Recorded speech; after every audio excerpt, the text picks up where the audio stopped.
side, as you watch this, the Burnt Orange Nation. The Crimson of the Sooner Nation on the right side. OU won the toss, and Brent Venables, as he does, deferred. So Texas will get the football first.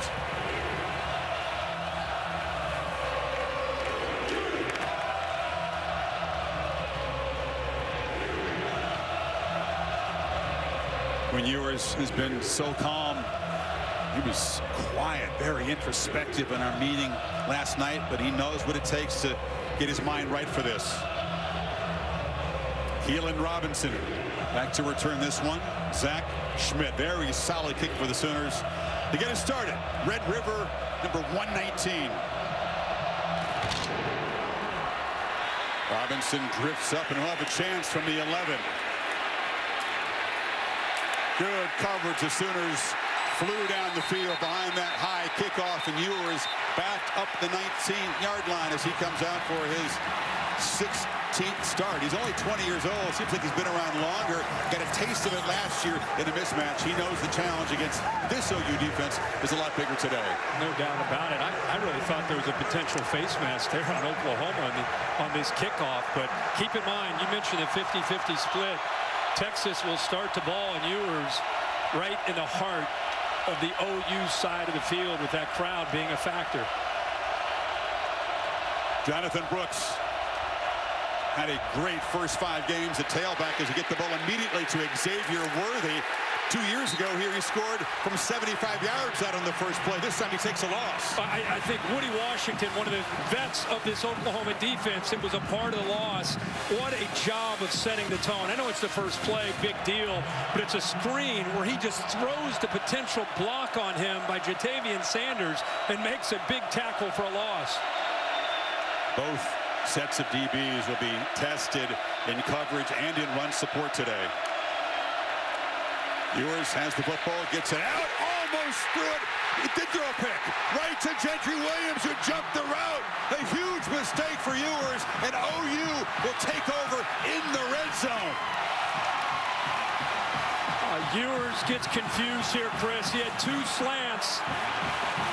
Oklahoma does a good job, and what an unbelievable job by Gentry Williams jumping this route. Watch the hesitation by Ewers. He's unsure, he throws it anyway, and a heck of a job by Williams undercutting that, getting in front of Mitchell, anticipating that slant. Great job by OU's defense on these first 2 plays, and now what field position to start the game for Dillon Gabriel. Picks in back-to-back games for Williams. Marcus Major is the back to the right of Dillon Gabriel. He's got the football in the flat, gets a block on the edge from Stogner, the tight end, but Texas shuts him down.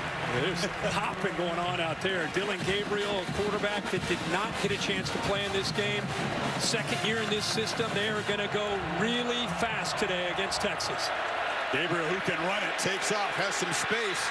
Actually, it's a Farouk in the backfield there, a wildcat snap. So early wrinkle here, solid gain.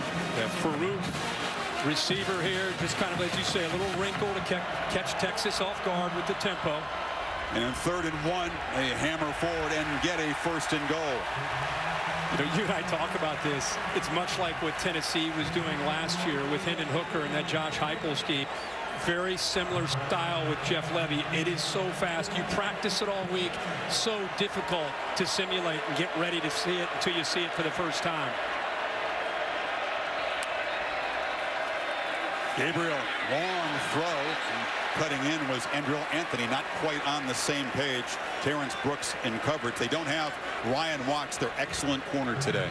And they'll test that corner who is in. And one of the things you got to deal with is not just a tempo, but OU is going to get the ball out of Dillon Gabriel's hands as fast as they can. They have a great deal of respect, as they should, for Texas's front and their ability to apply pressure. That ball gets out quick. Gabriel takes off, darts up the middle, and scores! Sooners draw first blood quickly, cashing in the pick.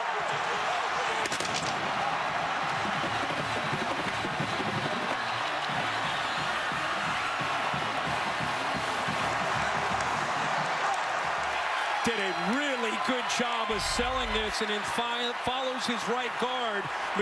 Metalier Watch him wait patiently, allow those blocks to establish themselves on that left side. Good job by Stogner, the tight end on that left, creating that wall, cleared it open for the guard to come around. But good patience there by Dillon Gabriel to let that form in front of him. Oklahoma could not have imagined a better start. They get the takeaway, just the second pick that Ewers has thrown this season, and Gabriel takes it to the end zone for the 5th time as a runner, 4th in the last 3 games. Defense with a big interception. Remember, they were torched a year ago.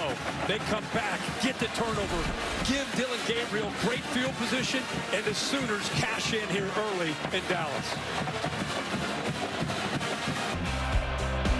Less than 2 minutes in, the Sooners up by a touchdown, and Kirk Quinn Ewers, who tried it out a few minutes ago to start this game, has got to shake off a terrible mistake. It's the second pick that he's thrown, by far the most costly.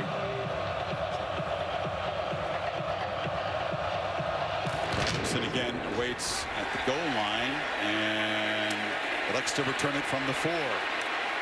Sidesteps one man and barrels forward out across the 28. So what does Sarkisian tell him? Well, the one thing you rely on is the experience of last year, and he had moments like that, and that's where we all feel he's really grown. You know, he's got to settle into this game. Sark talked this week about not being emotional. A lot of emotions in his stadium, a lot of emotions with the players on the field. His quarterback has got to be beyond that, which is a real strength of his. So now he's got to bounce back from adversity. It's what you do. You're going to enough football in his life to know that put that one behind him and move forward. It's Brooks, short gain, plugged up by Ethan Downs. This Oklahoma defense with a whole bunch of fresh faces, a bunch of transfer portal guys, some young players they've worked in. They've improved a lot through the first 5 games from last year's nightmare. Ewers back, look downfield, and he'll be swarmed. A short sack. Nobody open, and the pocket collapsed around him. Well, DeJohn Terry got him. Yeah, this is the area that Oklahoma has improved the most. They put a lot of work into improving is the defensive line and the ability to get after the quarterback. We have an offensive lineman down for Texas.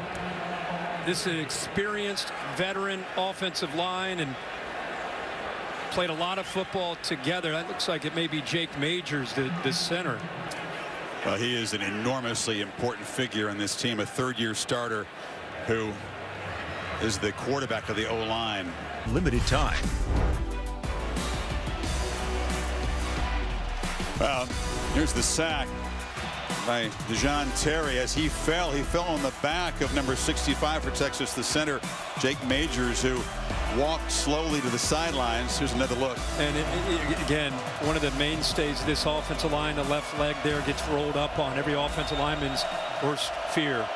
On 3rd and 13, Ewers just flips a little fluttering pass to Brooks out of the backfield, who had too much work to do to get there. It's tackled by Danny Stutzman, the top tackler in this conference a year ago, and the Sooners get off the field with a stop. Bathroyd does a good job. You see him almost go down 80, but he forces him out of that pocket. Man, this Oklahoma defense, to think about where they were a year ago, 49 points allowed in this game, almost 600 yards, 6 yards a carry, 36 first downs. These first 2 drives for Texas, they have been relentless. And now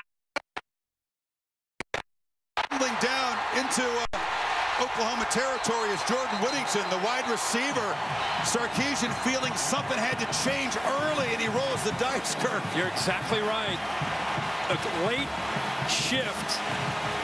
Oklahoma not seeing that, so they were able to outflank them on the edge, and he's able to get the yards that he needs. You see it all the way out here. Oklahoma did not adjust. It was a late break of the huddle. Oklahoma caught completely off guard, and I love your point about even though it's own territory, he had to do something to create a spark and a little bit of momentum. Whittington playing in his 4th edition of the Red River rivalry makes a big play, and now Ewers, he's been harassed a lot early, tried to flip it to Brooks, kind of a sidearm throw, but Ethan Downs made him uncomfortable that time. How about that? I thought he was across the line of scrimmage. Maybe he was just barely behind. It was very, very close. You see the line of scrimmage at about the 48. Look at the pressure. A lot of good coverage downfield. Boy, his whole body looked like it was across the line of scrimmage. If anything, maybe just a foot staying behind the line, but no flag. It just takes one part of your body to avoid the penalty, and they do. And this is the kind of run that Brooks has executed a lot this season. The quick burst up the middle, well blocked. Key Lawrence stopped him. Yeah, Hayden Connor, left guard, nice little counter play here along with Gunnar Helm. And now they're showing Oklahoma some of their own medicine going fast. Sooners defense not lined up, but they close down Brooks very quickly. And he stopped at the 40. Gentry Williams, who had the big pick, makes the tackle. And now another decision for Sarkisian. It's 4th down. Trying to catch him off guard. Oklahoma did a pretty good job again up front. Boy, that defensive line is penetrating, very active in this game. And with Majors out, Connor Robertson in. Savion Red in wildcat position. C.J. Baxter, the freshman, is to his right. And a throw across the middle, and it's caught. Complete. Sarkisian with another big gamble. Now the ball's loose at the end of the play. And it's ruled a fumble recovery by Oklahoma. Gunnar Helm, the tight end, caught the pass and then fumbled at the end. And Savion Red is known as you said, a wildcat. He's a runner. Hasn't shown this a lot. He's a running back, but he's the defense communicating. Hey, he's in, so let's get our eyes up here. They blitz this backer. Look how the defense collapses down. So it's a great call by Sark. One step ahead of the defense, and Brent Venables, you can see the ball almost comes out. Boy, his right knee may have been down. Bring in Bill LeMonnier. Texas crowd reacted when they saw it on the big screen. Bill, what do you see from this play? This is an enormous call early in this game. Yeah, they're doing a review on it right now, but the knee's down, and then the ball comes out. Replay's going to reverse this. They keep the football. Bill, how about he bobbled that initially? It is grasp right there, Bill. It's kind of starting to lose control at that moment. Look, he started to lose the football. They're trying to knock it out. Right there, but good job of showing strength to hold on to it. Now he's got it secured, and as Bill said, it's really close. It really is. It's a barn burner. And it's a barn burner. Usually go what? With the call on the field? You have to go with the call on the field. Richard Brown is the replay official for this Big 12 crew. Is it clear enough, the evidence, that he still had control to overturn the call on the field? Bill, if you were in that position, what would you do? Well, again, the ruling on the field is a fumble and a recovery. So they have to have indisputable video evidence to say, no, he was down in full control. So they have to go with the call on the field in that case. I mean, what a seek to Sarkisian in his own end. Fake punt. They get it. Face another 4th down. Go to a wrinkle and throw a pass. It's all going to come down to whether or not they feel that ball was slightly moving before that knee touched. Well, they review this. We apologize. We're rolling with some serious technical issues in the first minute of this broadcast.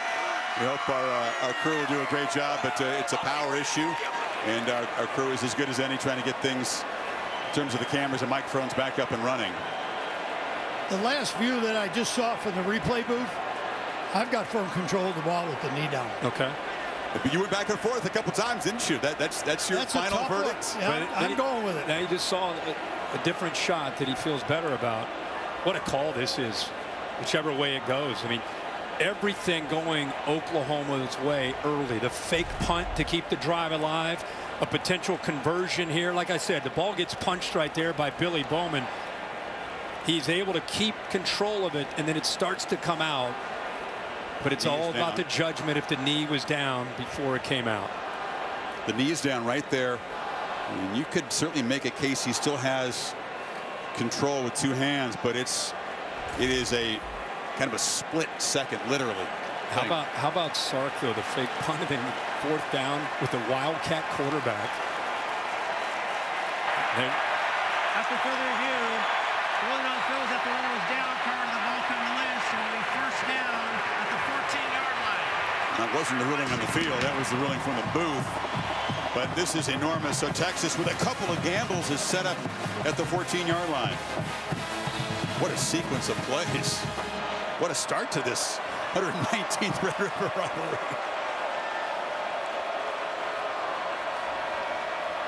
Texas working toward their crowd, should have the benefit of a relatively quiet series as they try to tie the score here.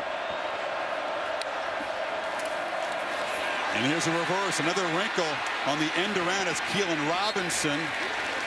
Sark is showing a lot in this first 20 plays that he comes in scripted, and he's been off script a couple times. I think he's had to adjust, because I think what surprised him is he had a lot of respect for what Brent Venables has done through recruiting to see this defensive line. They punished him a year ago, but Brent Venables in his second year, he's got different folks to work with up front, and they are winning the line of scrimmage. Sark's forced to get the ball out away from that front.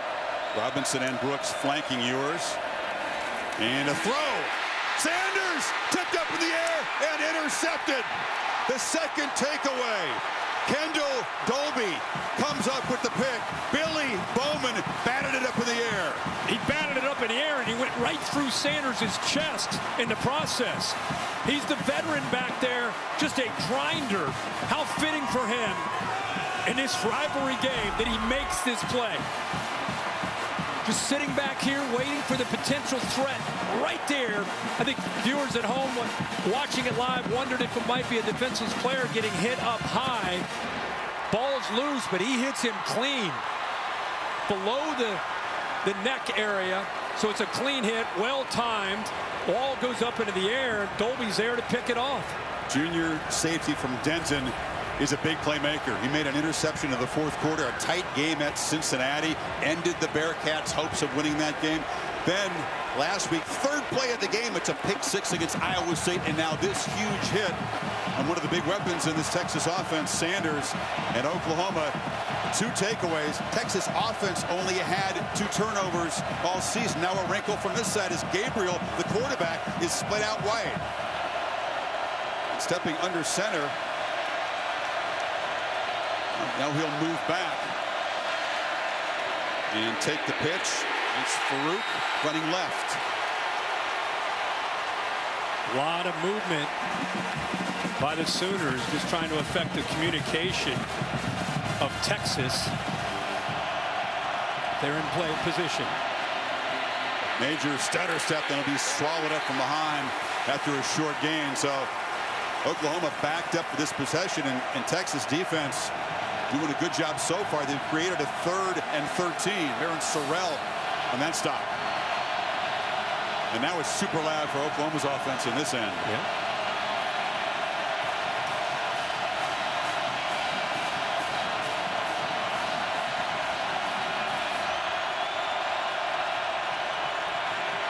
Gabriel from his own end zone flips it high and incomplete. Tried to find Drake Stoops on the cross. And the Longhorns force a 3-and-out. Well, when they spread you so wide horizontally, it creates great vertical seams. Look at all the space to work for Gabriel. Going to get the ball out fast, but with the blitz coming, it's just a one-on-one matchup with Stoops against Thompson. But an errant pass, never a chance there on 3rd down. Xavier Worthy waits in Oklahoma territory to receive the punt of Josh Plaster, and it's blocked, and Texas scores a touchdown. Could you ask for more wild stuff in the first few minutes of this game? Malik Muhammad is a true freshman at corner, made the play. There is a flag on the field. I think that's a celebration flag. This score will count, but probably an excessive celebration. Texas, the way this game is gone. I mean, this is vintage OU Texas. This is the Cotton Bowl. This is what it's about, right? I don't know, man. We've seen a lot of these games. I've seen very few, but it started off quite like this. This is wild. He's telling him probably you could take this penalty, maybe either the kickoff or the extra point. You know, special teams, as you said, always have a way of factoring in. On the field is a touchdown. After the play, unsportsmanlike conduct. Texas 7 minutes held. We've already seen Bowman. He's blocked 2 punts this year for Oklahoma. You figured they might have a special teams edge coming in, but look at the play by Malik Muhammad. Muhammad ends up pouncing on top of the football. Good job there by Crawford to get his hand on it. Crawford is one of the gunners. He's one of the best special teams players. Tremendous job. They kind of let him run right through. And Muhammad there to make it a touchdown and not a safety. Whoa, catch your breath here. 6 minutes in Dallas. Some wild stuff. Kevin, Dan, thank you. A lot going on this noon Eastern time window. But say that not wilder than what's going on here. 2 interceptions. Hit a fake punt. Then at a 4th and 1 resulting in a fumble that was overturned. Then a block punt for a touchdown. That's all you've missed if you're just joining us. Lefty Stone to kick it away. Farouk, who's featured in a variety of roles here in the early going, is the returner. And into the wind, he's going to have a chance from about the 14-yard line. And now a trick on the return. The ball is flipped back. And this is Petaway, and he's got the ball out near the 45-yard line. What else can happen? Well, with that unsportsmanlike penalty on Texas's bench, they end up kicking that off from their own 20. So there's a lot of room to work with for the Sooners, and another, why not? Little razzle-dazzle from both sides, and big yards with Texas out of position all the way up to their own 44-yard line. So special teams from both sides impacting this game. Both coaches feeling in an adventurous mood today. Every advantage they can try to gain in a matchup that we think is pretty darn even across the board. And if it weren't for Sark and of course Jeff Banks, the special teams coach, Texas would be down. Banks with the fake punt call on 4th and 5, and then the block punt. He's one of the best in the country. Came with Sark from Alabama.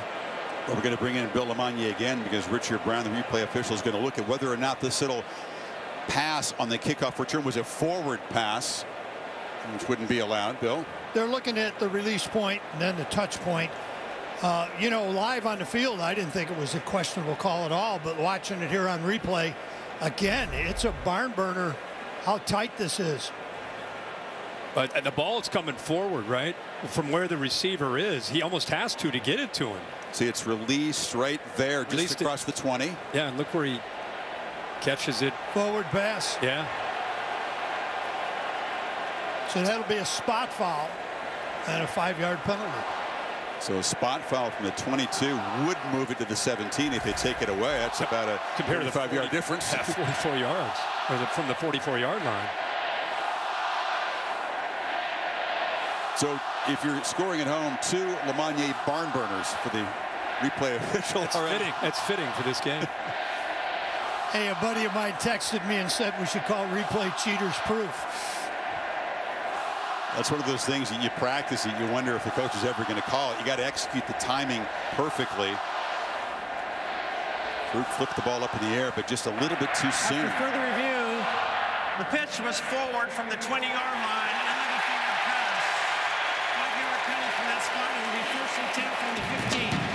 What do you make, Kirk, of both head coaches, being this adventurous this soon? Sometimes you save it, right? You wait till maybe the second half. I think these coaches realize the importance of trying to get out early. We haven't even really gotten into the flow of this game of Jeff Levy's offense and the tempo and Texas's strength, the defensive line, who's going to win the battle. We haven't even had really a chance to get into this game because there's been so much back and forth. So many unusual play calls. Say that again. So from the 15, Major is the back. Texas rounds the line, and Major's going to be knocked down after a short gain. It's an Oklahoma running game that can be effective in spots, Kirk, but do you really expect them to be able to move Texas's fine front out of the way this afternoon? Well, they're going to have to wear them down with the tempo. That's their only chance. This has not been an explosive running offense. It's really been more about quick pass and trying to make plays with Dillon Gabriel and these receivers. Farouk in motion, a long throw to Stoops. Got a block on the edge, and he's muscled out of bounds at about the 25-yard line. It's right near the marker. Really good block by Nick Anderson out in front of him to give him that chance to get to the first. Play fast when they move to 6. Gabriel hit as he throws.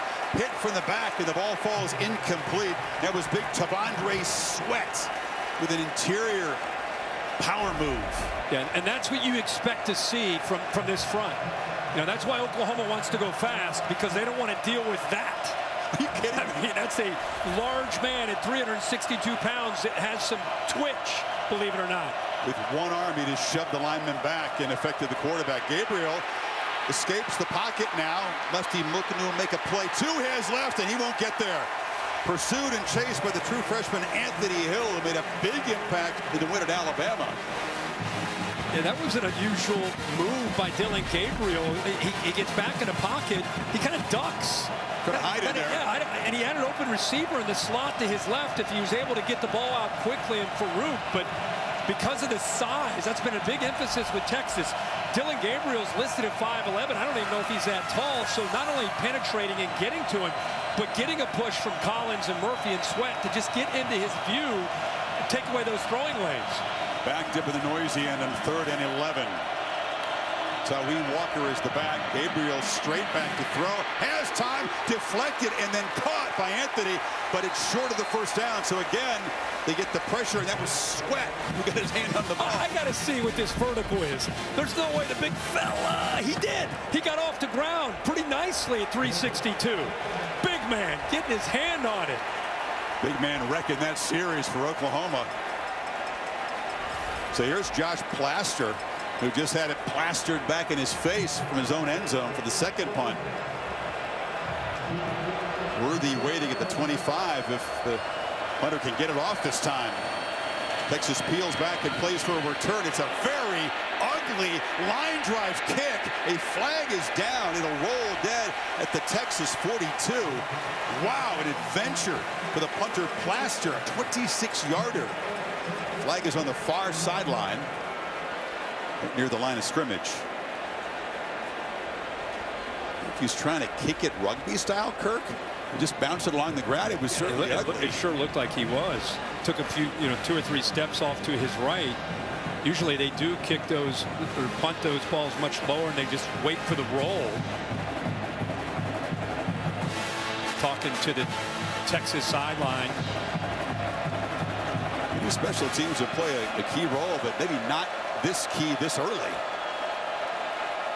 Talking about the flag that was back near the line of scrimmage. 5 guys in the backfield. Illegal formation kicking team. Number 10 was covered up as an eligible number and then shifted to an eligible position. That's a 5-yard penalty from the end of the play. First game. Sets Texas up with a 47. If you're Coot Ewers, you can take a deep breath. That pick cost them 7 points, but the Longhorns, with their own special teams play, has steadied it now.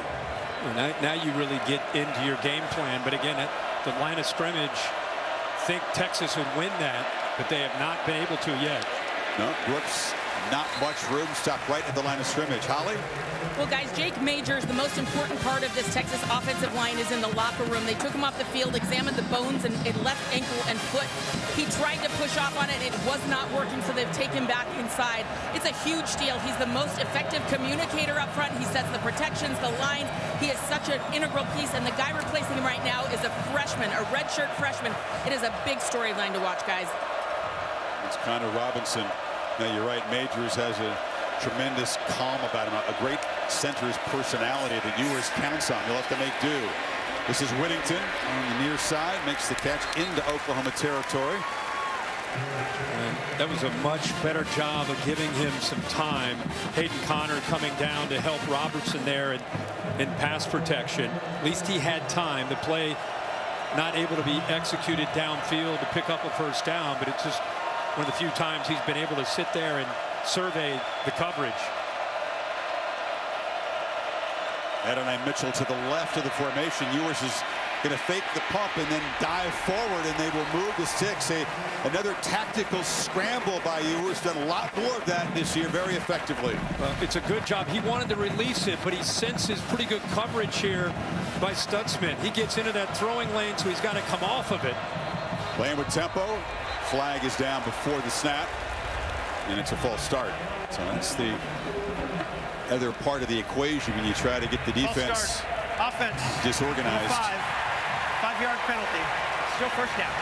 That was Mitchell. And now Mitchell just flinching just a bit while Whittington was in motion. You're right about the frantic stuff going on here. Neither offense really been able to settle. We haven't got a look really at what's going on, other than OU's defensive front is playing well. Yeah. Play fake, far pitch, and slipping a tackle is Whittington, but a short gain as the pursuit caught up to him. Just cannot say enough about how different things are in year 2 for Venables and Ted Roof, the defensive coordinator. You know, if you're an OU fan, when they hire Brent Venables, this is what you envision. This is the defense that you think about when you think of Brent Venables. A defense that flies around, moves around, confuses a quarterback, confuses protection.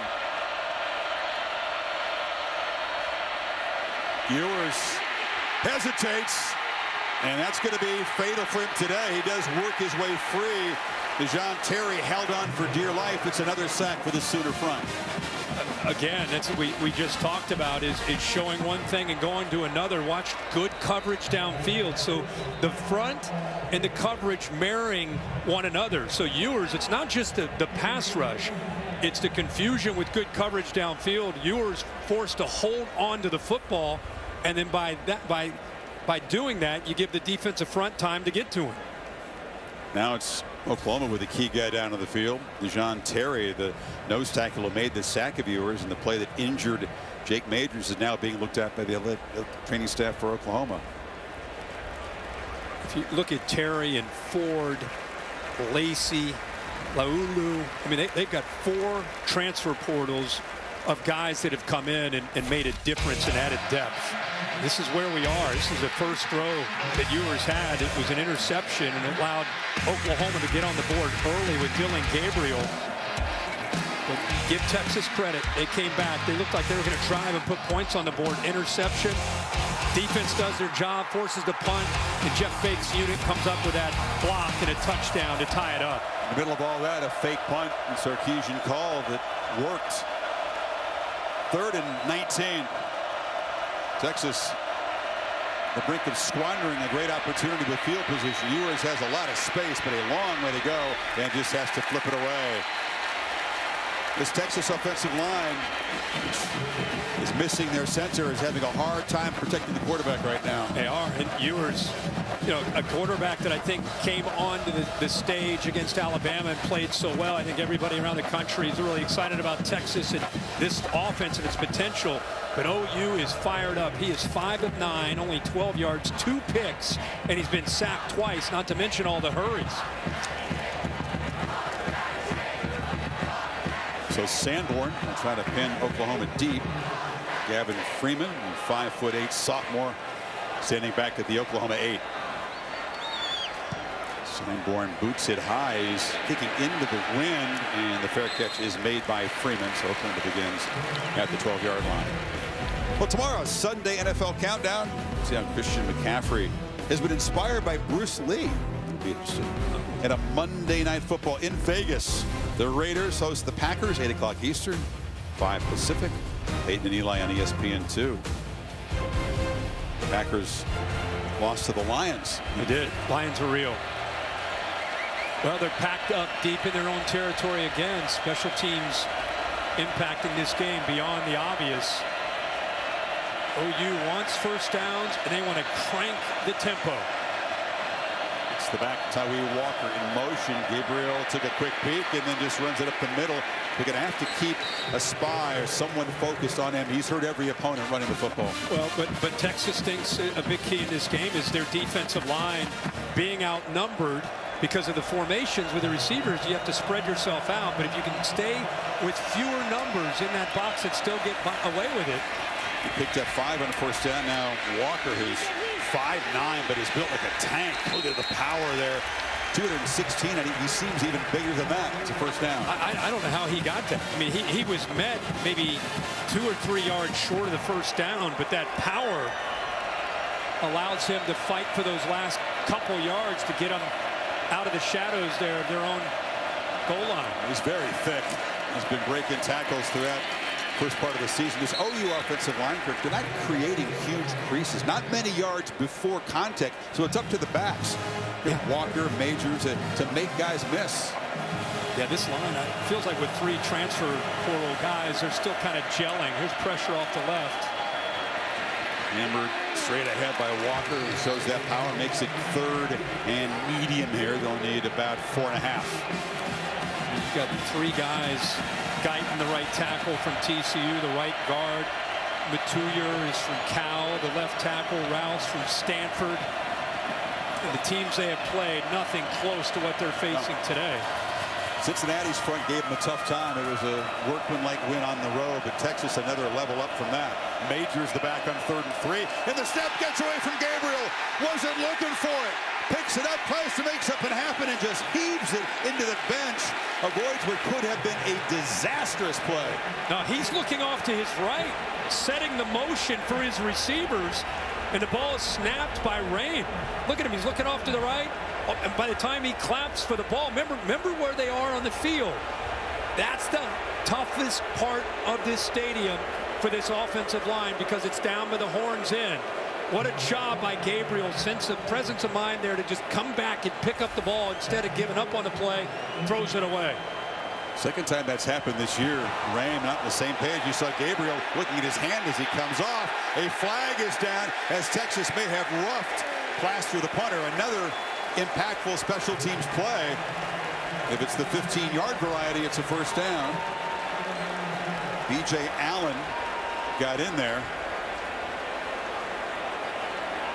What else can happen? On special teams alone. Leg is extended. Running into, of course, is a 5-yard penalty. That's what it is. Number 7, 5-yard penalty. The yardage results in a first down. It's enough to make it. Keelan Robinson there. Did his best to avoid contact, but just brushed him.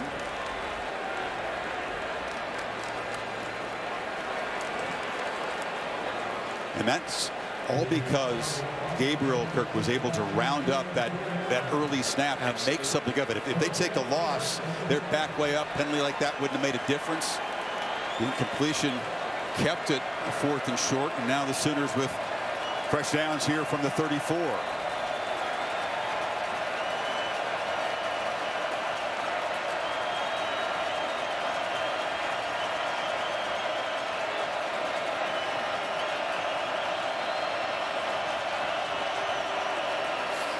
Off the play fake, Gabriel backpedals and launches downfield for Jaleel Farouk, who makes a catch at the Texas 21. He beat Jalen Catalon, the safety, our first downfield play today. Well, this is a matchup they want. Catalon is known more as a thumper, and they're able to get downfield, create that one-on-one matchup with Farouk. Nice job of locating the matchup, and Gabriel puts it out in front of him where he can run under the football. 43-yard gain. This is Walker hammering to the right. An area of big improvement this season for Gabriel, throwing the ball downfield. Doesn't matter that his hand is leading. That's, of course, his non-throwing hand, but got to power with the left. Got to power through. Didn't affect that deep ball very much. What a good job by Jeff Levy. That's what he does. He spreads you out horizontally to take shots vertically. Walker breaks the first tackle, but is spun down behind the line of scrimmage by Jalen Ford, the leader of this Longhorn defense, who sets the tone. One of the more instinctive linebackers you'll see in college football. Got another player down.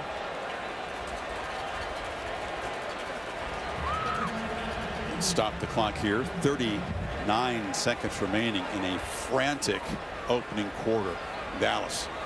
They played this 119 times. I can't imagine too many first quarters with more wild stuff happening.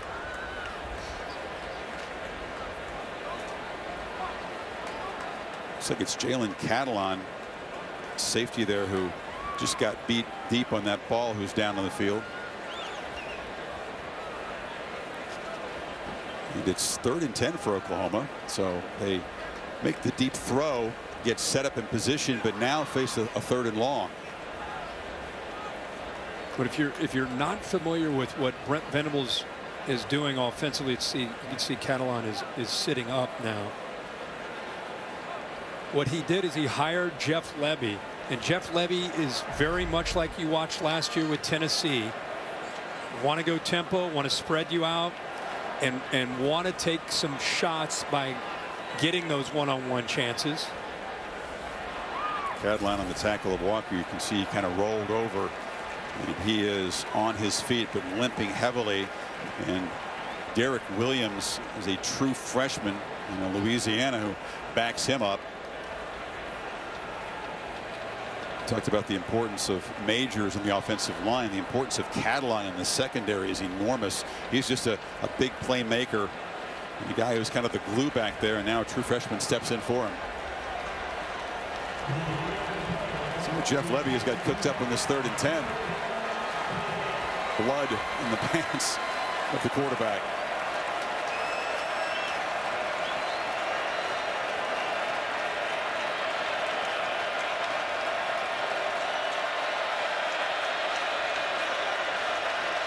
Texas not showing pressure in this 3rd down. They don't bring it. Gabriel from the pocket, a long throw to the far sidelines, and a diving attempt. Anthony, does he have it in bounds? Yes, he does. You see the accuracy and the arm strength of Gabriel. And it's a long throw for any quarterback. What an accurate throw. And a heck of a job by the transfer from Michigan, Anthony, to get that left foot down. I don't know. They stop play. They're going to maybe take a peek at this one, too. The look that we just saw, unless he bobbled the ball going out of bounds. I mean, he got his foot down for sure. Further review, it's a great look at it right there. You see his left foot down. Now, did he lose control of the ball after we lose him there? Let's see if it's a better look here. That's the only thing that could prevent this from being a catch. No, it looks like he has it. What an effort. What a throw. Left foot's down. Right arm seems to have that football locked in pretty good. Yep, that's the catch. Like I said, the only thing is if he bobbled it after, but it doesn't appear that he did it all. He didn't lose control. He was more perplexed than anybody. He looked around like, they stopped that? I had it. This drives you crazy when they stop to review, because Oklahoma's offense was cranking. They were up there ready to run a play. First down from the 11-yard line. Now Texas gets a chance to take a breather and maybe coach up Derek Williams, who's been thrown into the fire. Yeah, freshman. That's where I was going with Oklahoma's style of offense. Again, it's much like Tennessee with Hendon Hooker and what they're doing this year with Joe Melton. It's fast, fast, fast. You see Auburn, any of these teams, anytime they can slow an offense down, they'll have a guy that's, that potentially has an injury where he'll just go down, even if it's not an injury. Injury in quotes. Yes. And so you're right. They want to go as fast as they can, and things like this slow down Dillon Gabriel and the rhythm of this offense. There was a slight bobble of the ball, but he got his right toe down just before the knee hit out of bounds. So he did regain control. Wow. I didn't see any bobble. Good for you seeing that. Weird start, but now Gabriel has found some rhythm here with the deep ball and the great 3rd down completion. Walker into heavy traffic. It's just hard to move those 300-pounders in the middle. That's where the big boys. That's where the big boys are, inside there. That's tough sledding. Well, what a first quarter in Dallas. Oklahoma threatening, but it's 7 apiece in the Red River rivalry. Back after this message and a word from your local ABC station. The All-State Red River rivalry here on ABC, presented by Head & Shoulders. Sooners threatening here in a 7-7 game. 2nd and 9. Walker is the back, along with Drake Stoops for now in the backfield to the left of Dillon Gabriel. Plenty of wrinkles already. Now Stoops goes in motion. It didn't look like Gabriel was ready for the snap. He was surprised by it. Handled it. Hands off to Walker. I tell you what, man, he's getting tested back there with these snaps. He and Rain better get on the same page. That ball came back again where his athletic ability saves that potentially from that ball bouncing off his shoulder pad. So again, keep in mind where they are in the field. Loudest part of this stadium for this OU offense, and that O-line First snap for Gavin Sawchuk, who's the back who motions out. Empty backfield now. Texas rushes for Gabriel. Thinks about scrambling. He'll take off. Now flips to the end zone. Almost threw an interception. Tracking across was Jaron Thompson, the safety. Wow. Gabriel lucky to avoid a pick there. He really is. He wanted to go off to his right here. Safety's taken away completely. And then he has to come back. See, he looks right. Now he's going to work back over here. Once he makes that decision, look at the eyes of the Texas safety. He reads him perfectly, and he brings him over there to make that play. And both these defenses, Kirk, have some experienced and savvy safeties who make the quarterback pay for a bad decision. Chip shot here for Zach Schmidt. And that is a straightforward special teams play. We've had very few so far. That was a heck of a drive by Oklahoma. They took it 78 yards in 13 plays, 4.5 minutes. Back on top by 3. They're down. Home Tigers up 22-7 over on ESPN. Chris Herbie, back to you. Mizzou, a sneaky undefeated team, huh? Picked them on the board. Oh, okay. Feeling good about that. See if it holds up. Schmidt with a line drive kick. And Keelan Robinson is going to bring it out and breaks a couple tackles, knocked down at the 15-yard line. That's where Ewers will set up. Well, since the Big 12 was formed in '96, your Aflac trivia question asks you, which player has the most career rushing touchdowns in games between Oklahoma and Texas? So an entire career? Yeah. So like a Adrian Peterson, DeMarco Murray kind of. Williams was kind of at the beginning of the years in the Big 12. Yeah. Jamal Charles. A lot of big good names. A lot of good opportunities to be right.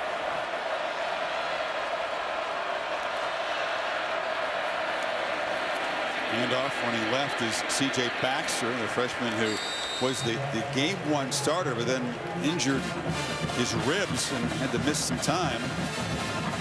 But he's powerful, instinctive, shows you why he's got the 5-star label. For sure. Ewers right now doesn't have a completion beyond the line of scrimmage. 0 for 3. Looking for his first one here, and the high throw is caught for a first down across the 30-yard line by Jordan Whittington. That's all he needed, right? Just bring that up, that he's 0 for 3 downfield, and then he gets a one-on-one matchup. Nice job of using that motion. He ends up getting the ball thrown to Whittington. And now a first down throw across the middle, and the catch is made by Adonai Mitchell. Finally a little rhythm for Ewers. A flag comes in after the play, and it may be an ineligible man downfield for the Longhorns to wipe away that pass. Yeah, they're going to get him. They're going to bring this back. You can see how he's using that pre-snap movement to affect this defense and their communication. It's worked back-to-back. This time it'll have to come back. Number 62. Now, Kirk, we've run 21 plays for the Texas offense. The 2 longest plays, Whittington's 20-yard run on a fake punt, and then the 4th-and-1 pass from Red to Helm, which resulted in a fumble that they overturned. Those are the 2 best plays they've had in offense. Well, very much off the script. Very much so. Majors out. Robertson in, run pass option, meaning you can either hand it off or throw it. He decided to pull, was the right read, put Robertson downfield to bring it back. And 1st and 15, they hand it off, and breaking tackles is Baxter. Just does not look physically at all like a true freshman. Very impressive lower body power. No doubt about it.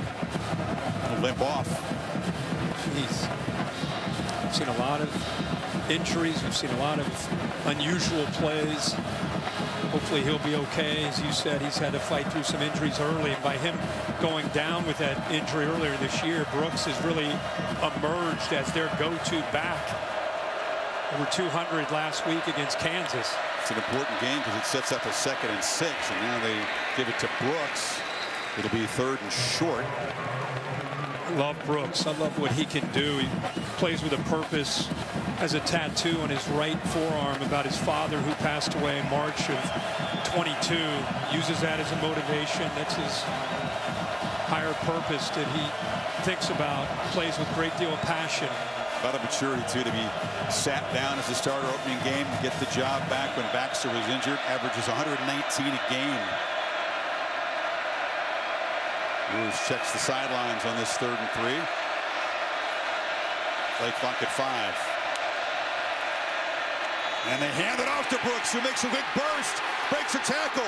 They're trying to punch it free. He won't let him, and he's tackled at the Oklahoma 30 by Gentry Williams. Well, I think this defense is expecting a throw, but watch the combination block up front. How about Robertson doing a good job of getting up to the linebacker connect? Off guard, expecting the pass, and they crease him in the middle.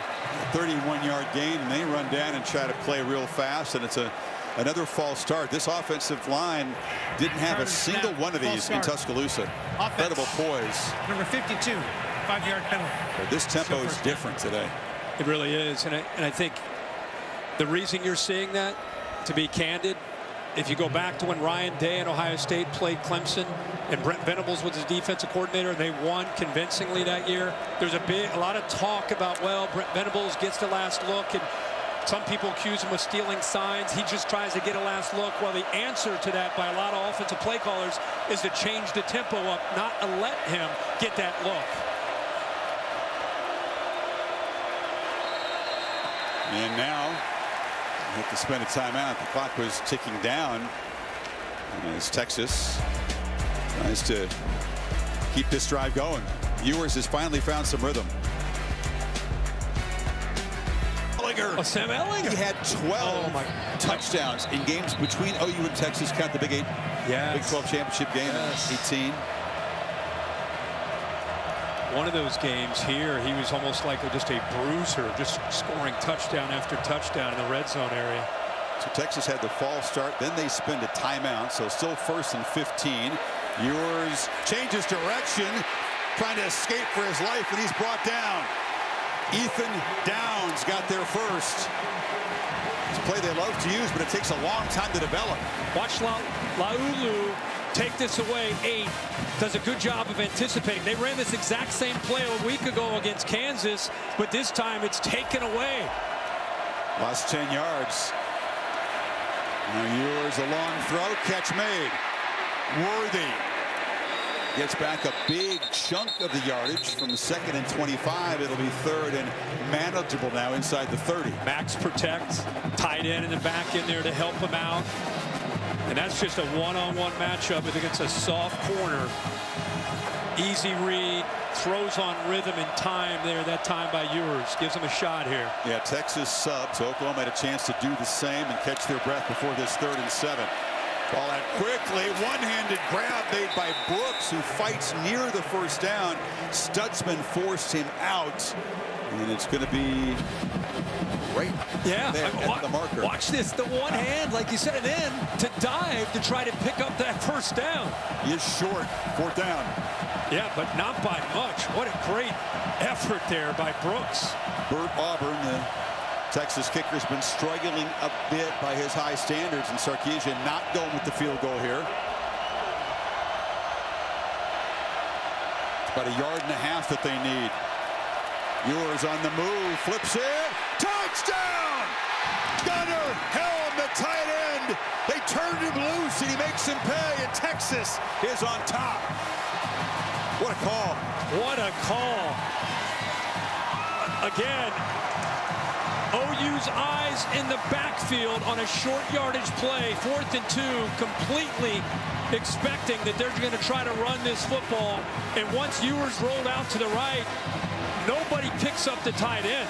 And of all the tight ends in this game, you're taking a Sanders. You're not worried about Gunnar Helm. Gunnar Helm's out there to block and set the edge. First touchdown of the season, just his 4th and 5th catches today. He's figured in prominently. Here's the guy that when we caught the 4th down pass and then fumbled, but it was taken away by replay. And Texas, 85-yard drive in 9 plays to jump on top. Yeah, Gunnar Helm right here, and watch how he ends up just almost, hey guys, I'm just here to block, don't mind me. Once the quarterback rolls, look at the defense. All eyes are on the quarterback. Nobody thinks about the threat of Gunnar Helm. So Sark goes against the grain here, gets it to the 6'5", 250-pound tight end who usually is out there to block. Comes out of Cherry Creek High School. That's a powerhouse in the Denver area, and he's now got his first touchdown as a Texas Longhorn, and it's a memory for life, and it's a big moment in this game as Texas marched right down the field, and the best news for them, they get their quarterback going.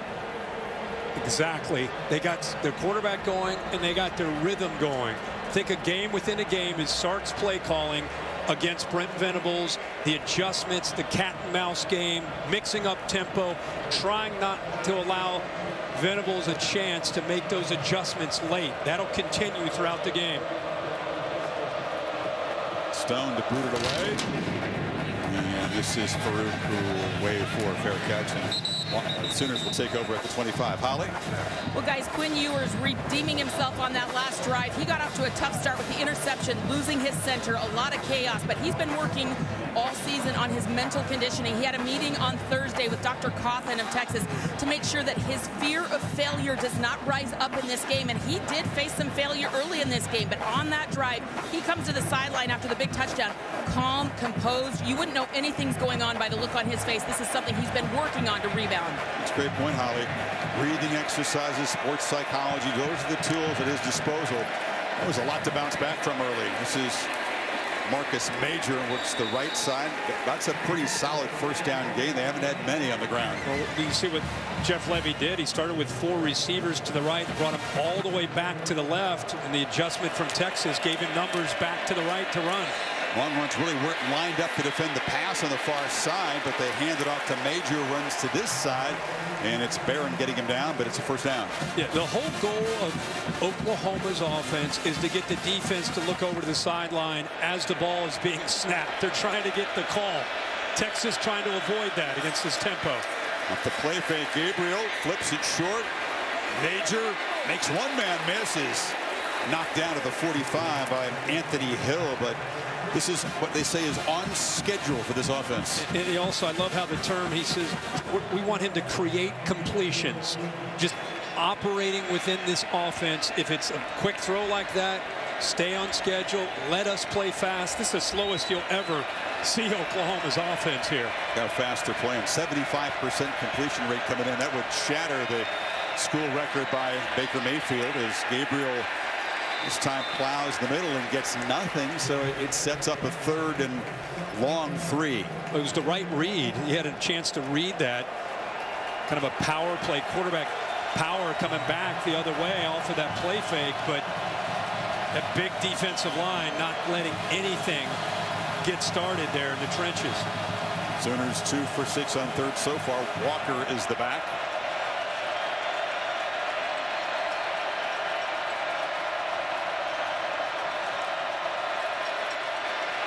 Gabriel has time and delivers a pass caught far side. It's a first down to Farouk.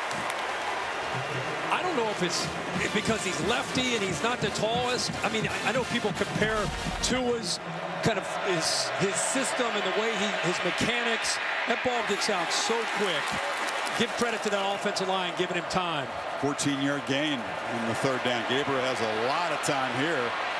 And now we'll take off, makes a cut, weaves his way down, starts to slide, takes a hit. Oklahoma fans want a flag, and they get one. Jaron Thompson arrived, but the quarterback was beginning to give himself up.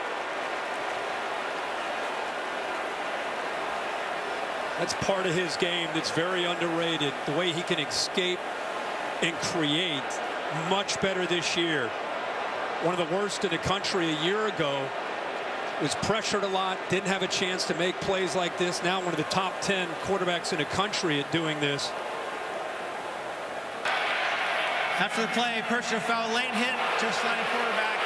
Defense helps to the goal. And it really wasn't after the play, Bill. He was sliding, but he had begun that motion to give himself up when Thompson arrived. How do you see it? Well, technically, when he starts to slide, the play's dead. Okay. So technically, it is a late hit. It's good for fans to know when you start to slide, not the actual slide itself. Once you start to go down, you're giving yourself up. No, and that's the exact spot the ball will be placed. Right, right. Oklahoma trying to reclaim the lead, set up inside the Texas 15. And the end around, it's Gavin Freeman. He's the punt returner. He's got good quickness in tight spaces and worms his way down to the 2. Great job again of getting away from the big, strong defensive lineman. Get him out on the edge where he's got some room to work with that quickness. Texas defense barely set up as they snap it and hand it to Major. It runs into a burnt orange wall at the 1. It's a little different in there. You get the linebackers and safeties trying to get down. No place you want to be. No. Time it looked like Barron, the safety, got in there, the nickel. Oklahoma did sub. Texas brings on a few fresh defenders. 1st and goal. Walker, short yardage power back. But Gabriel keeps it, takes a hit, and he'll be stopped short of the goal line. Derek Williams, true freshman, pressed into duty with Catalan out of the game. Pretty good job. He's known as a physical freshman. You can see Barron gets in there too. A lot of Longhorns, but boy, it's fun to watch Derek Williams, a 5-star with a lot of promise, being forced into duty and showing he's not just a guy that has skill. He's not afraid to get in there and thump. They were all over the quarterback that time. Gabriel already 1 rushing touchdown, but they handed to Walker this time. And he just waltzes in, standing up. Oklahoma answers the answer by Texas and reclaims the lead.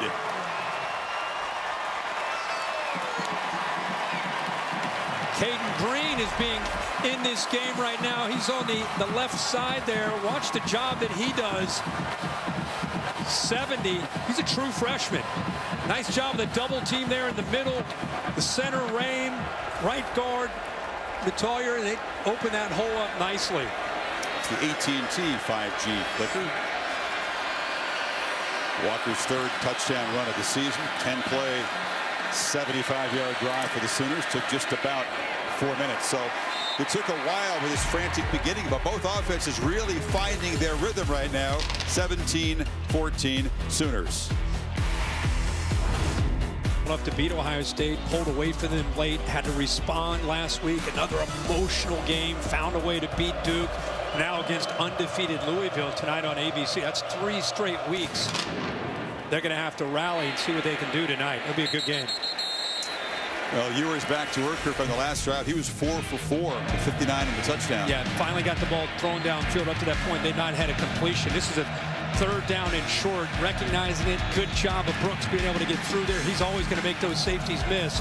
This is at 4th and 1. The motion affects the eyes. They sneak Gunnar Helm back there, and Texas offense looking like Texas offense for the first time today.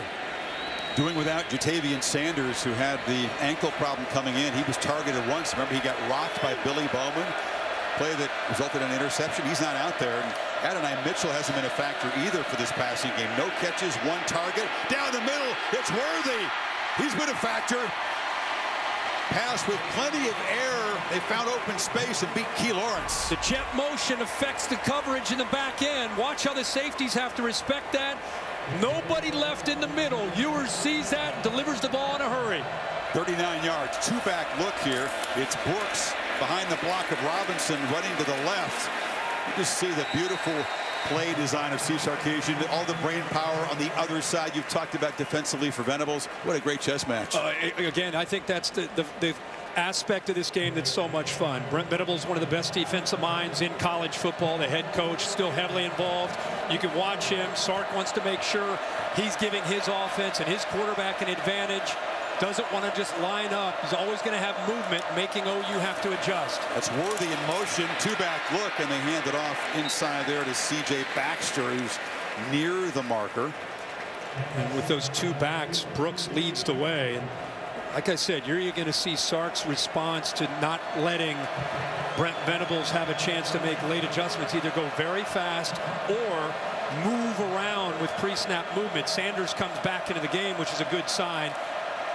Oh, you got Ewers now off to the left. Yes, Savion Red back at Wildcat quarterback on 3rd and 1. Flanked by Baxter. And it's a keeper. Makes a cut. Boom. Lowers his shoulder. Makes a 1st down at the 20. Red, of course, who came in and tossed a pass on 4th down before. And he's a running back. He's their 5th running back behind Robinson and Blue. So he knows what to do when he has his hands on the football. But You'll see him as their short yardage wildcat. We already saw the throw, just as a different wrinkle. And obviously, when he keeps the ball, he knows how to pick up those yards. 2 tight ends set up to the right. Baxter in the backfield. And a whistle. And a timeout spent by Venables on defense. He senses that Texas is operating rhythm, wants to get his guys organized on the same page. 3:13 before halftime. Horns try to reclaim the lead. Minutes away. We got Boog, we got Dan, we got Kevin here, and right now Ohio State tied at home, and LSU's defense needs Boog to suit up in Columbia. Right now in the Cotton Bowl, different Quinn Ewers in the second quarter? Much more settled down Quinn Ewers in the second quarter. And I think the OU defense has done a really good job of keeping the ball in front of him. Mitchell doesn't have a catch. Worthy's only got 3. Good job by that defense so far. Really good first half so far. Back to Chris and Herbie. Big moment here. It's a red zone possession. This is where Oklahoma's defense is at its best, and Texas, Kirk, hasn't been that efficient in the red zone this season, coming in through an interception of their only red zone trip before this. Yeah, it's not Sark's offense being 109th in the nation, a touchdown percentage in the red zone. It's an area they've really emphasized. Ewers on the move. Flag is down. Catch is made at the 9-yard line by Adonai Mitchell. It would be his first if it stands, but we'll check the marker. I think it could be defensive holding.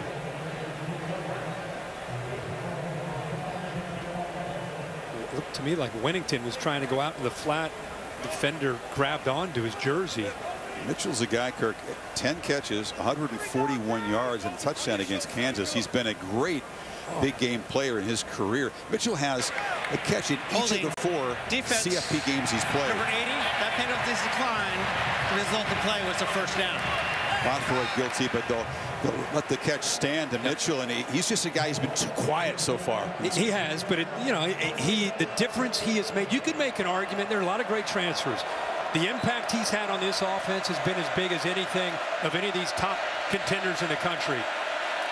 And off inside, boom, knocked down his Baxter. I'm not saying he's doing anything wrong. They're doing a good job on him. They are. Once they get him involved, it becomes a different deal. And you know that's coming. And we'll see if Sanders is able to hold up. But when you throw Mitchell in there, it takes a lot of pressure off of Worthy. I think with Worthy and now Mitchell and Winnington and Sanders, man, that is a great group for Ewers to work with. And he has spread the football around to those talented playmakers. 2nd and goal. Empty backfield.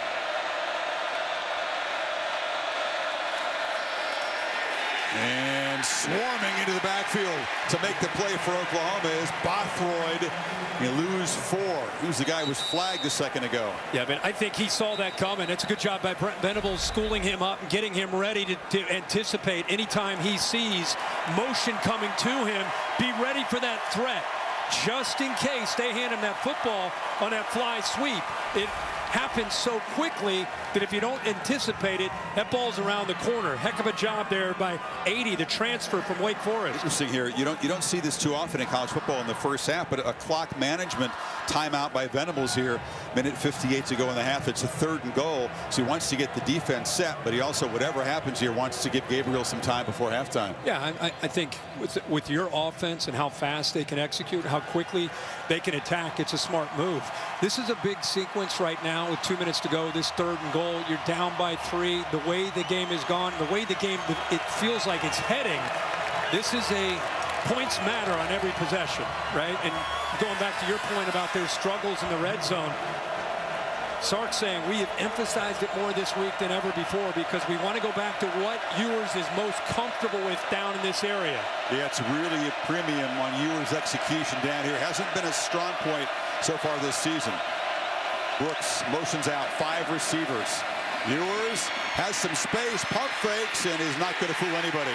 He's dragged down to the 6 by Kanak, and it's 4th down. Well, they spread it out, went empty, create some one-on-one chances, but instead Oklahoma, they're going to sit back in more of a zone and doing a good job of keeping their eyes on Ewers Oklahoma, just in case he takes off, and Kanak is in there doing a good job almost as a spy there because of the way Ewers has taken off this year on these 3rd downs. Good job being aware of that. They expected to see more zone from Oklahoma this year. That was a well-spent timeout by Venables. They not only preserved time for their offense, they got the defense set up well. It looked like I saw Sark frustrated. I don't know if he thought that was a face mask by Kanik. I know he's upset with the officials. Looks like no, he came down. His forearm grazed it, but the contact was on the chest. Bert Auburn is reliable. 7 of 8 from short distance. He's had a couple of misses in recent weeks from beyond 40. Normally pretty solid down here. Field goal to try to tie things up. He's got to deal with an angle. My spotter Mike Black says, Kirk, got to keep the head down. That's the technical thing here. Keep the head down if you're a kicker when you deal with an angle like this from the hash mark. So we'll see if he does it. He can't help himself. No, he loves it. He's got a stopwatch out. He's ready. It's a 25-yarder to tie this up at 17.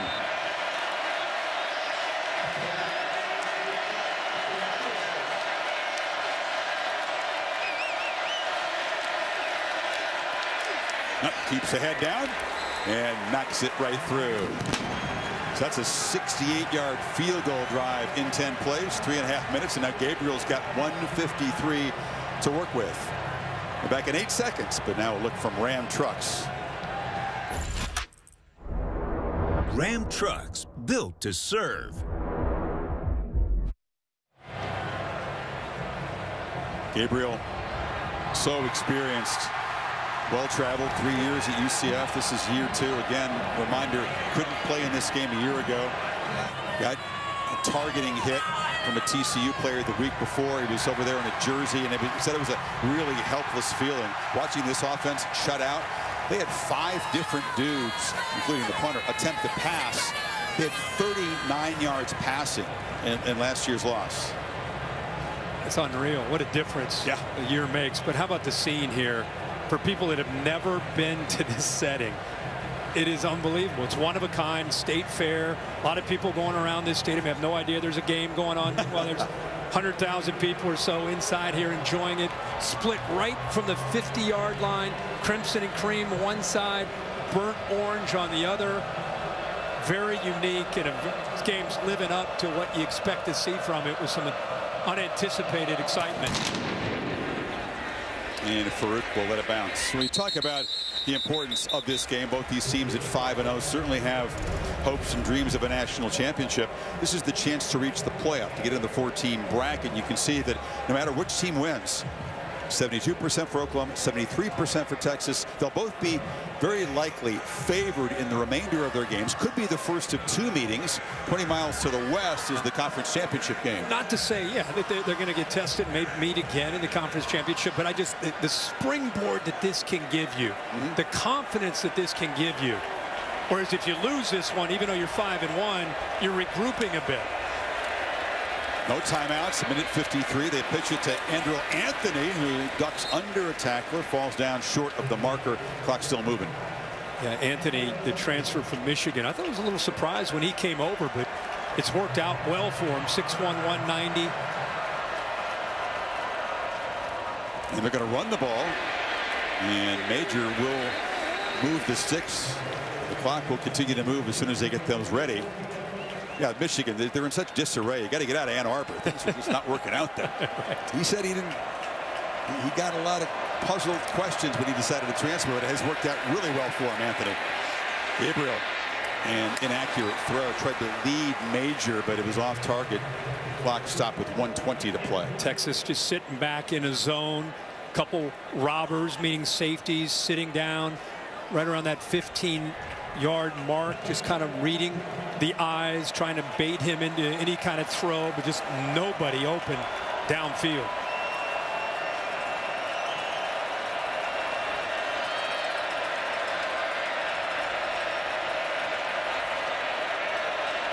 Gabriel patient, checks the sideline. Here comes the pressure. They pick it up. Long throw, caught. And spinning free is Farouk. They chase him down, but a big play made one man miss. This guy is so good after the catch. He sure is. And again, this is the improvement. Look how far he is near the sideline. You'd love to see the defender this time, Holmes, use that sideline to help him with leverage to the inside, but instead he gives that away and then gives up yards after the catch. Got 34 yards after the catch. Oklahoma thinking end zone now, not just a field goal try. Gabriel took a look left, now dumps it down over the middle, and this is Walker with the catch. Breaks free again. You can't get this dude down. He is so powerful. Another first down at the 16. Gavin Holmes having a tough go out there. Just take completions. That's what you do in this offense. You're right. He is a handful to bring down. Lower body strength. You never can assume you got him. Texas trying to rotate bodies. Go back to Brent Venables using those timeouts. This is why he did. He has a lot of confidence in how quickly they execute, and the fact that Dylan Gabriel has such a great handle. Look at this. Still a minute to go. They're inside the 20. We're taking 52 seconds to get this close, and they'll run the ball again with Major. Murphy wraps him up. If you're going to run it, you do have to have a little urgency between plays. Yeah, and again, I think it speaks volumes about how fast they go, that they're not panicking. They're not going recklessly fast. Anthony off to the left, and there is a whistle and a flag. Yeah, right guard, actually right tackle moved. Guyton. It's been a really clean first half for the Longhorns, or for the Sooners. The Longhorns have had 6 penalties. That's just the 3rd for Oklahoma.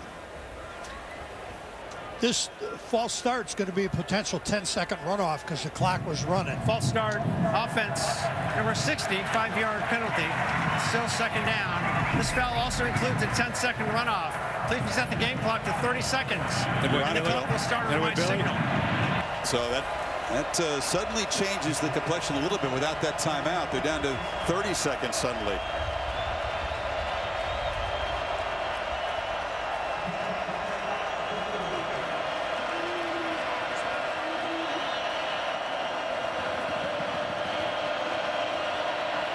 Walker motions out.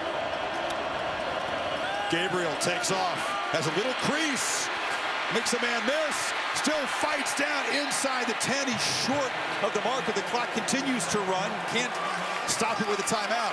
What a great decision, and he has such acceleration. Now in 3rd and 2 from the pocket, backpedaling. The survey, time running out. The ball is incomplete at the 1-yard line with 2 seconds to go. Very nearly, Kirk took too much time back there. And the ball's dropped. He walks into the end zone. He's had such a great half here. Walker's shown what he can do, running the football, catching the ball. I just think he started to think about where to go. The fact that he's going to go score a touchdown here in the Red River rivalry. He just didn't look that in. That's the goal line. He walks in. Jalen Ford had lost him, so Oklahoma will settle for a 26-yard attempt from Schmidt, and a timeout is taken. Yeah, there were a couple things in play. Yeah, if he catches it, he walks in, but also Gabriel, if he'd hesitate a little bit longer, you could come up empty. A 10-second runoff for the 5-yard penalty proved to be crucial. It changed things on this last drive. He looks out to the right. Not there. Look at the blocks downfield. It's almost like he either had the option to throw it quickly or a quarterback draw. He ends up running the football the very next play. You got the matchup. You got what you want. Creating once again. Off schedule by Gabriel once again. You don't think these points are important? In this Red River rivalry, the team leading at half has won 10 of the last 12 games in this series. So pretty big deal. And OU does get the ball to start the second half. Last year's 49-zip blowout was an aberration. Before that, the last 8 had been 1-score football games. Feels like we're definitely heading there today.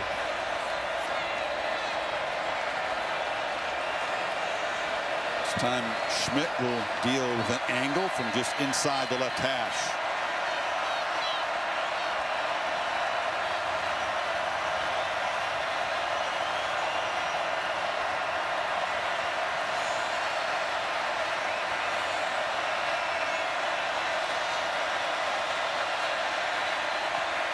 Right through. So In that frantic first quarter, neither offense really had much rhythm. That changed in the second quarter. 23 combined points, and Oklahoma trots up the tunnel with a 20-17 lead. On ABC, presented by Head & Shoulders. His presentation of the Big 12 on ESPN. Final chapter of this great rivalry in this conference. Wow, what an eventful first half.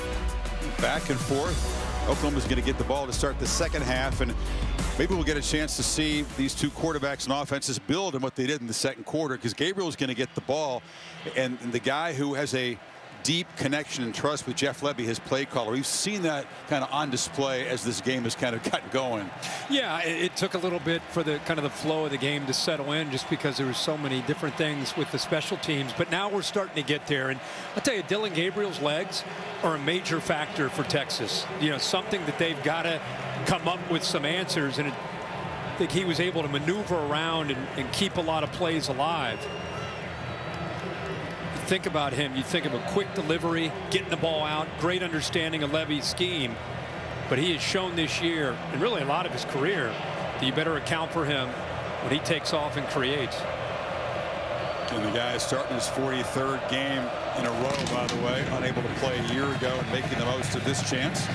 Stone's kickoff is deep. Holly, what do you have? Well, just caught up with Steve Sarkisian. Two of his most important offensive players are very limited for this second half. Center Jake Majors is emergency only usage with left ankle injury. Jatavion Sanders, their do everything tight end, is very limited, and we will not see much of him. So how they respond from that is a huge factor right now. He did feel like they gained some rhythm offensively. He said, I wish we would have executed better. And when I asked him if we'd see more trickeration in the second half, he gave me a big smile. Oh, Holly, you know me. I like to have fun. Gabriel, little option look. Major on the edge is dragged down after a short gain by Sorrell. Not to mention, you mentioned injuries on the offensive side, but with Catalan still out, Derek Williams too is in this game as a true freshman and very capable of making plays. Farouk's in the backfield. He's got it. Speedy around the edge, and it's a first down. Oklahoma starting fast. That direct snap to him, we saw it in the first half, and because he gets around the edge so much faster with the direct snap, they're able to seal the edge. And nice to see Drake Stoops, who's such a physical slot receiver, out front there leading the way. Play fake. Gabriel makes a long throw to the near sideline and a hands catch across the 40-yard line. Looks like it's Andrew Anthony. Got a strong arm. You know, he can deliver the ball. Doesn't his mechanics, I know he's from Hawaii, he's left-handed, not the tallest. He does, his mannerisms, the way he moves around, does remind you of Tua. Absolutely. Marcus Mariota is the guy that really inspired Gabriel the most as a young guy in Hawaii. Heard that Heisman Trophy speech when he reached out to all the Polynesian kids, telling them to dream big, and he did.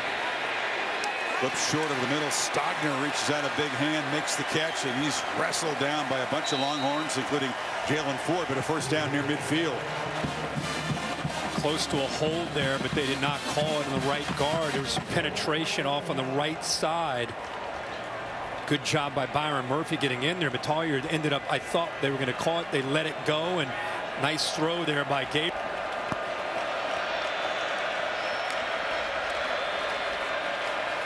Gabriel on the slant. This catch made by Stoops and serenaded, as he always is when he touches the ball, by the crowd here, the son of the legend.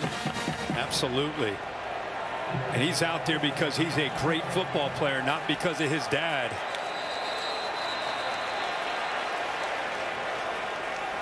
That hit caused the ball to come loose, and then he landed on top of it. It's an incomplete pass. Under further review. He got hit hard. Thompson, yeah. Yeah. I thought he maybe completed the process. The umpire was right there to call it a catch. Right into traffic. Has it initially, but what a hit there to jar that loose by, you said, Chris, Jaron Thompson, kind of the quarterback of that secondary. He's trying to sell it like he caught it darn well. The ball hit the ground and came up. I'll tell you, Kirk, we've seen it from the very first snaps of this game, and it's not a surprise, but it just reinforces what this rivalry is all about. Guys are hitting harder, arriving faster. It's no wonder some guys have gone down with injuries in this game with the tempo. Yeah, it's the hardest hitting game we've had a chance to be. We did a Texas-Bama game, but this has a different feel to it with how hard these safeties and linebackers are hitting people. We assume that replay is going to clean that up. Richard Brown is in the booth. It'll be 2nd and 10 back at the OU 49 after they do fix it. They got the stop near the end of the half. The Sooners defense forcing the field goal. They preserved time. Gabriel right down the field. Now a chance to build him the 3-point lead before Ewers gets the ball back. Incomplete pass. It will be 2nd down at the previous spot. You know, the middle 8 is something that Dabo Swinney popularized at Clemson when Venables was there, and now he's preaching it. The last 4 minutes of the first half, first 4 of the second half. If you own those 8 minutes, the chances are very good you win the game. He's trying to make that a reality here this afternoon again by building on this lead. Walker's the back. It is 2nd and 10 after the review.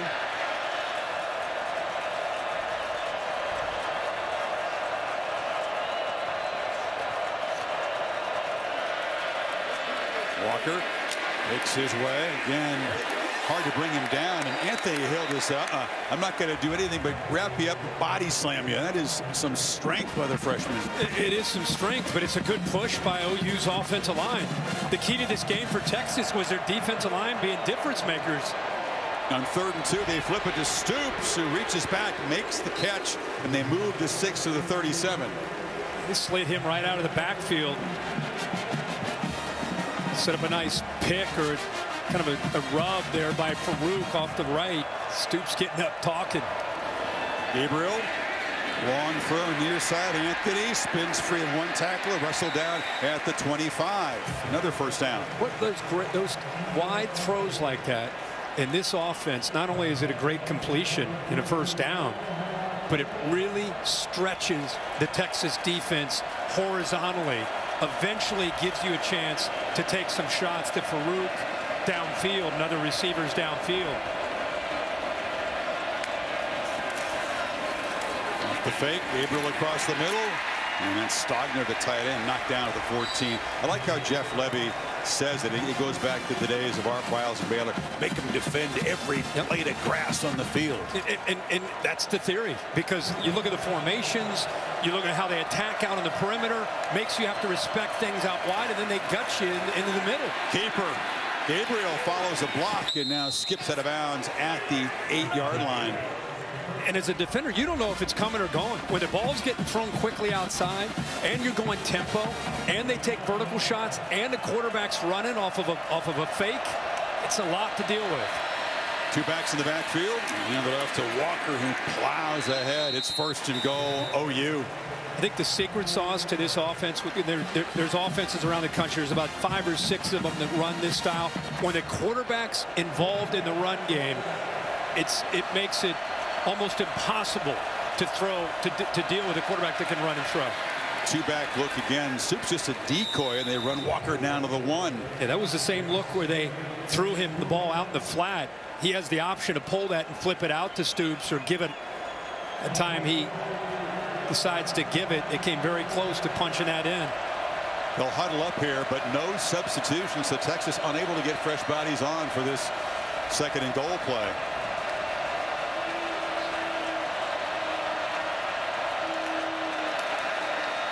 Walker. Touchdown, Oklahoma.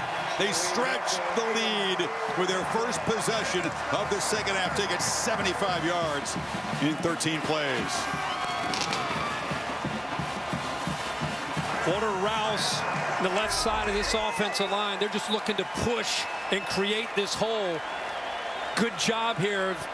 Throw Stogner in there as well. Offensive line doing their job, and again the tough running by Walker, who dropped that potential touchdown reception. This time is able to cross the goal line for the touchdown. So Sooners offense has scored in 4 straight possessions. 2 touchdowns, 2 field goals, and Texas with their largest deficit of the season, down 10 in Dallas. Yeah, what a incredible difference. 2nd year in Brent Venables' system and recruiting and culture, and just making this team more representative of what he envisioned when he took over. Out rushing Texas today, which is a surprise given what they've done coming in. Robinson slips away from a few tacklers, and Keelan Robinson will be wrestled down to the 26. Zach Schmidt, the kicker, got down there and got involved. Ready, Kirk, Tuesday, dropping a puck in a new NHL season, a triple-header on ESPN. Preds and the Lightning, Blackhawks against Crosby and the Penguins, and the Vegas Golden Knights, defending champions, host the Kraken. All games on ESPN+. How the Avs looking this year? Bounce back here, I would think. Yeah. So plenty of talent. The Jackets are major bounce back. Hopefully they stay healthy. They're perennial bounce back. Come on, man. Ewers trying to get things going here. And they're down by 10 for the first time this season. They test the middle, and that's Danny Stutzman, who just swarmed in there. Yeah, Stutzman, not 100% today, Kirk, but fighting through it. I love to watch this guy play football. I mean, he is a throwback. In a weekend where Dick Butkus has passed away, and we're all thinking about him and his family, Stutzman is a linebacker that would make Dick very proud with how physical he is. Indeed. Ewers a second down throw. It's complete across the middle. And Gunnar Helm has been a key figure today. He talked about him having to pick up with Jatavian Sanders not able to offer much. Makes another catch. It's 3rd and short now. That ball was very fortunate not to be touched by Stutzman and potentially intercepted. A lot of movement in the pocket by Ewers, and he throws from his left all the way back to the right. And I don't know if he didn't see Stutzman. And if he did, I mean, you're talking about an inch or two that he's able to avoid him. This is important. Texas got to get something going on offense. Their defense needs a rest on 3rd and 2. The catch is made by Sanders, who's back out there toughing it out, and big number 0 moves the sticks out across the 40. Watch Helm, who scored the touchdown, and to the right, look how open he is. He's got this. That shows you how much he loves Sanders. He's going to Sanders no matter what.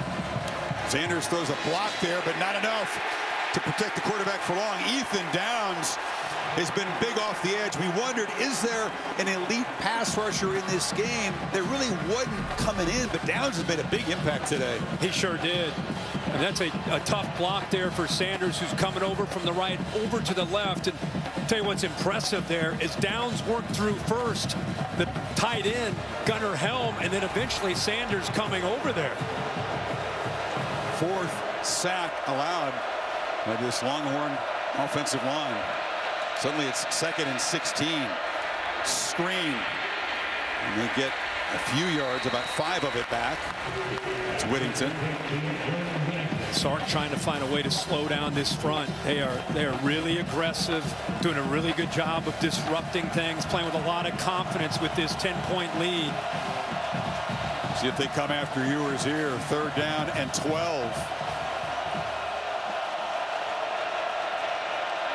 They bring the pressure. Ewers steps up, thinks about running. He'll take off. No way he's going to get there. Lost the ball. It comes loose, still rolling around, and Oklahoma has it. Gentry Williams had an early pick. Now he's got a fumble recovery right at midfield.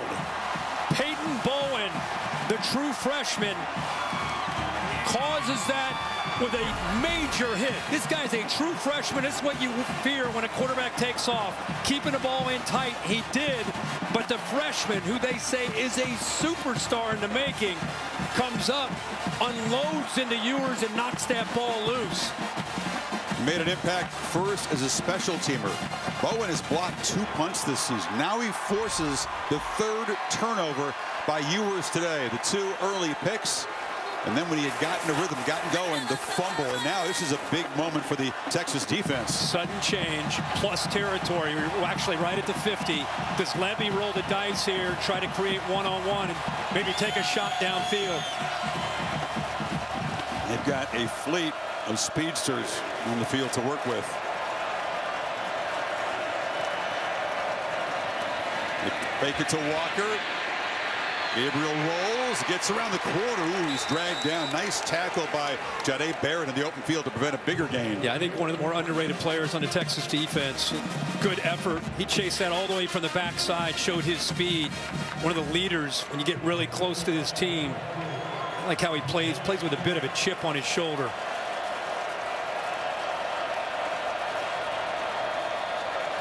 Second. A lot of pressure on his Texas defense to step up after that turnover.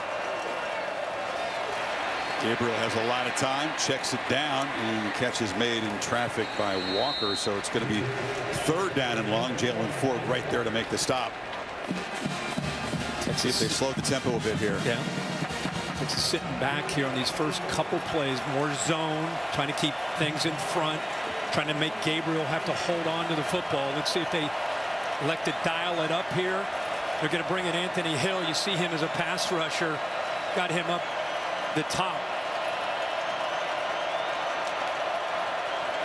Gabriel gets the ball out in a hurry. It's incomplete. Tried to find Andrew Anthony on the slant. Terrence Brooks broke it up, and that is an enormous stop for a defense down 10 off the turnover. It didn't impact the play, but just to give you an idea, Kwiatkowski, the defensive coordinator, I just said they sat back a little more conservative first 2 plays. That time they sensed this point in the game down 10. They wanted to try to apply pressure, even though Gabriel got the ball out quickly. Heck of a job by the Horns D. Get that 3 and out after the turnover by Ewers.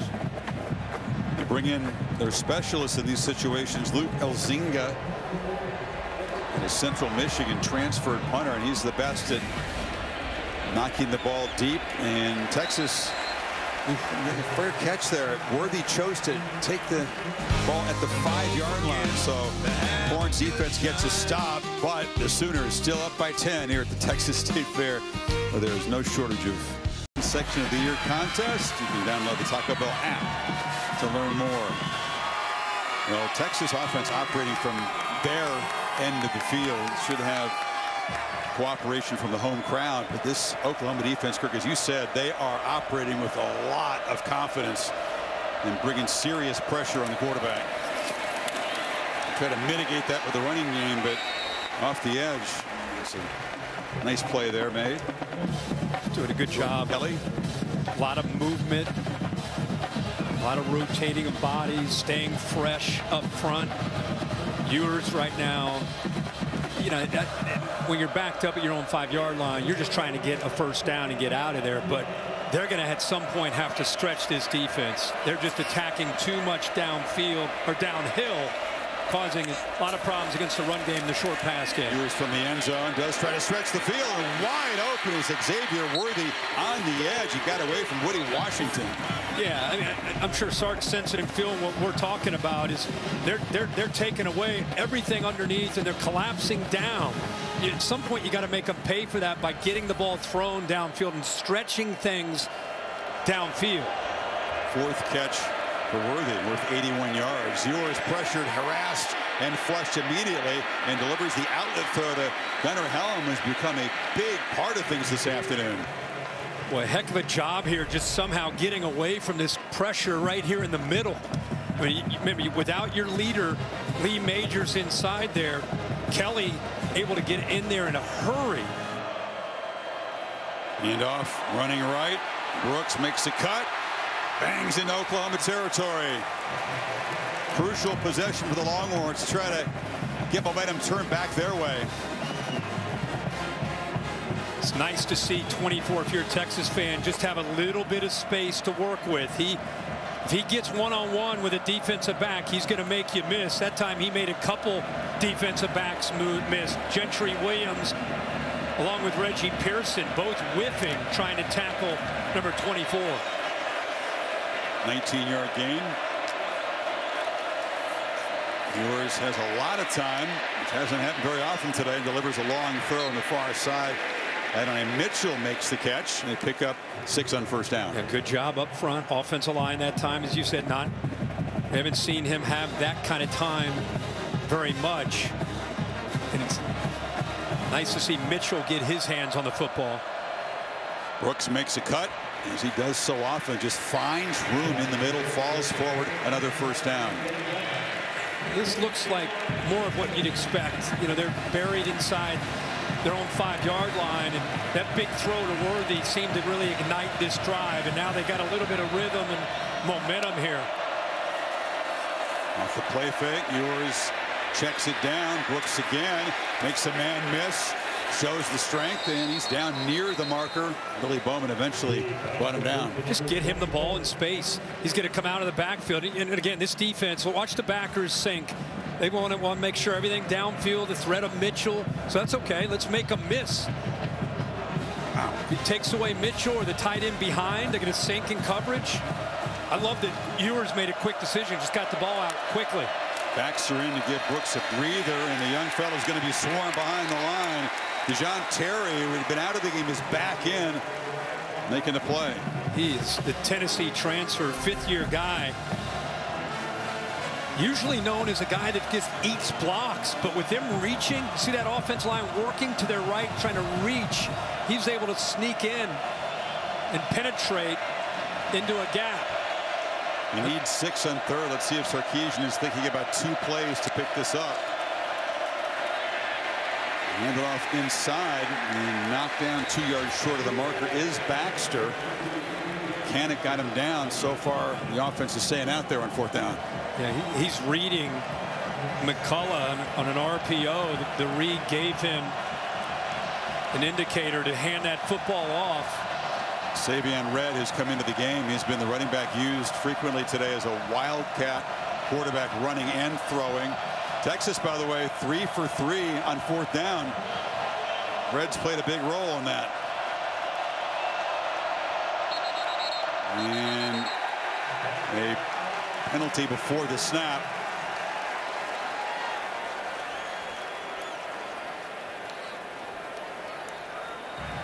False start. Offense. Number 62. 5-yard penalty. Still 4th down. It makes it 4th and 8, and that'll change Sarkisian's thinking as the field goal team trots out. Yeah, it's on the center. Robertson there. Again, filling in for Jake Majors, the top offensive lineman on this team, who was down with a leg injury early. So here comes Bert Auburn from 45. Made good on a chip shot earlier, but he's struggled in recent weeks from distances just like this. In a swirling wind, he drives it through. That's an important field goal for Texas as they cut it to a 7-point margin. 1:53 in the third. 67-yard drive. Ends in 3. We're hanging out here at the State Fair. I guess its home is what, Grapevine, nearby here within. That's right. Headquarters. Yeah. January 8th in Houston is the championship game. So Texas was backed up at the beginning of that drive, way back at the 5-yard line, moved it down the field. The big conversion to Worthy there got him in position, and Auburn drives it through to make it a 7-point game. Curtis Wilson on the All-State bus. Made an appearance in Dallas. Now he's headed up to Seattle here. What's your All-State good hands play this weekend? Oh, usually we're calling a night game, and it's easy to survey the whole country. Oh, wow. So we're going to go way back to 01 in a 7-3 game. Late in this game, Roy Williams, the Superman play against Chris Sims, knocked that ball into the air, and Teddy Lehman caught it in the air, secured victory for the Sooners and Bob Stoops. One of those special teams plays by Texas. They fielded the punt way down inside the 10-yard line. That set that up.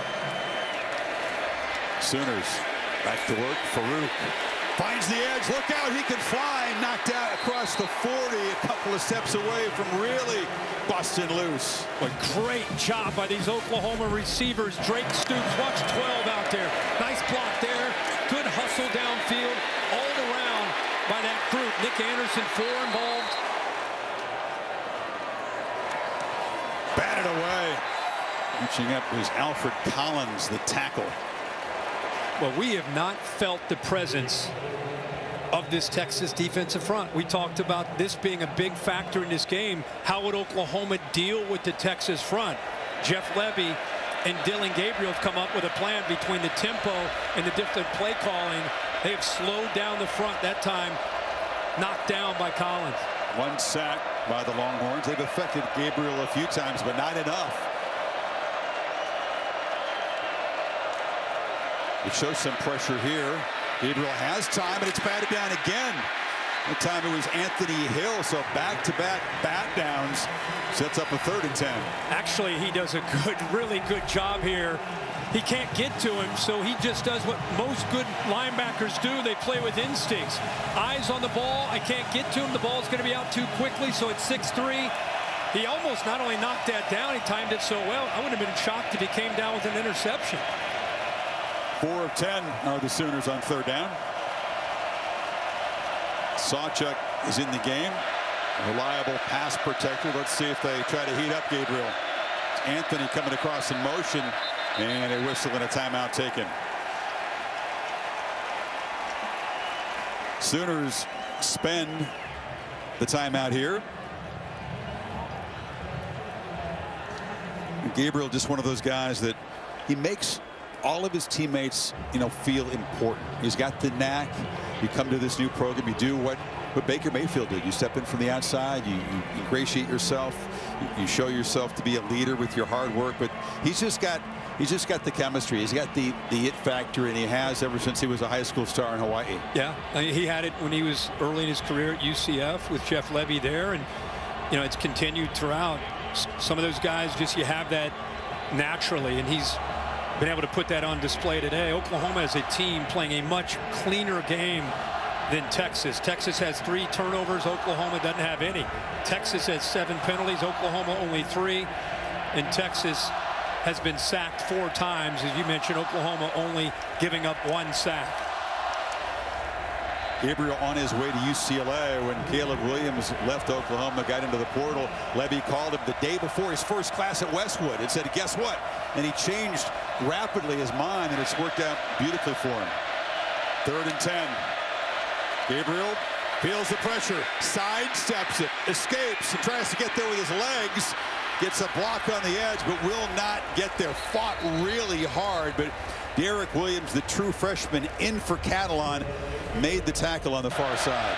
Collins right here wins, forces him out of the pocket. And then you're talking about a true freshman out in space, getting off of a potential block by Drake Stoops, and makes a play. Tell you, we're seeing glimpses of what Derek Williams has to offer to this Texas defense. Young man forced to play, and he's doing a great job.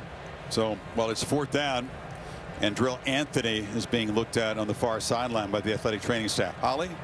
Well, you're talking about Dillon Gabriel's growth in Hawaii. Part of it started because his father was a terrific quarterback at the University of Hawaii. He has mentored and coached this young man since he was a little kid. He did get to meet Marcus Mariota for the first time when he was in 3rd grade. He remembers it vividly, a jump rope for heart health event.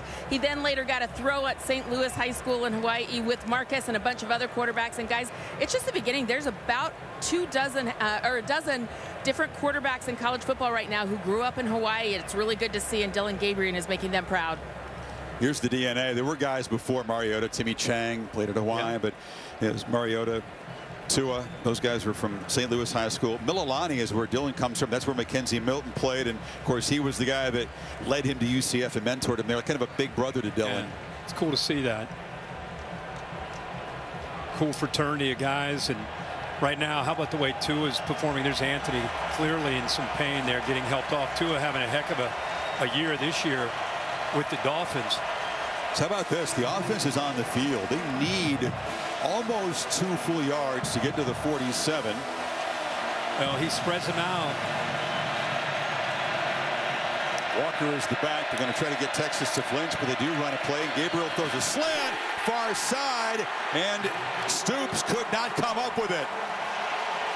Michael Taff, a backup safety, made the play, and Texas with that stop has great field position. Well, that's all you could hope for Dillon Gabriel. Ball to me is a little late and thrown behind downfield, but look at this cushion right here. You'll take that every single time. Ball now, little bit late and behind. Stoops is running out of room, but he went to the right target with that cushion into the boundary. But the wrong shoulder.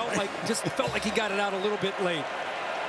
Now, because you roll the dice and go for it in a rivalry game, look at the field position for Quinn Ewers and the Horns. Ewers, by the way, is in the middle of that, but terrific with percentage in space, and he creates about a 4-yard gain. Just take those completions all day. He wanted to go. He wanted to take a shot. Looked like Sark wanted to try to test the defense after that turnover on downs. Taken away downfield, no problem. Check it down. At least get some positive yards. What a sudden change in this game. That decision by Venables and the stop with the incompletion has given Texas a real chance. And Brooks turns the corner, bangs through tacklers, still running, powering down inside the 35. How about the right side of this offensive line? Campbell and Jones. Really good job on this right side. Watch them work the double team and then climb up to those backers. Look at that hole. I mean, you're letting Brooks get downhill into the teeth of that defense with speed. What more could you ask for? 119th Red River rivalry. The Longhorns and the Sooners battling in a one-score game. 15 minutes to play. Back after this message, and we're your local ABC is here in this final quarter. Be remembered forever. The great history of the Red River rivalry. Longhorns at the 34. And first down. Test the middle with Brooks, and that time he is stopped for no gain. That man Jordan Kelly, who's got him on the depth chart, he came in fresh. He's been making a big impact last couple of seasons. Yeah, talking his talk too to the Texas team, letting them know.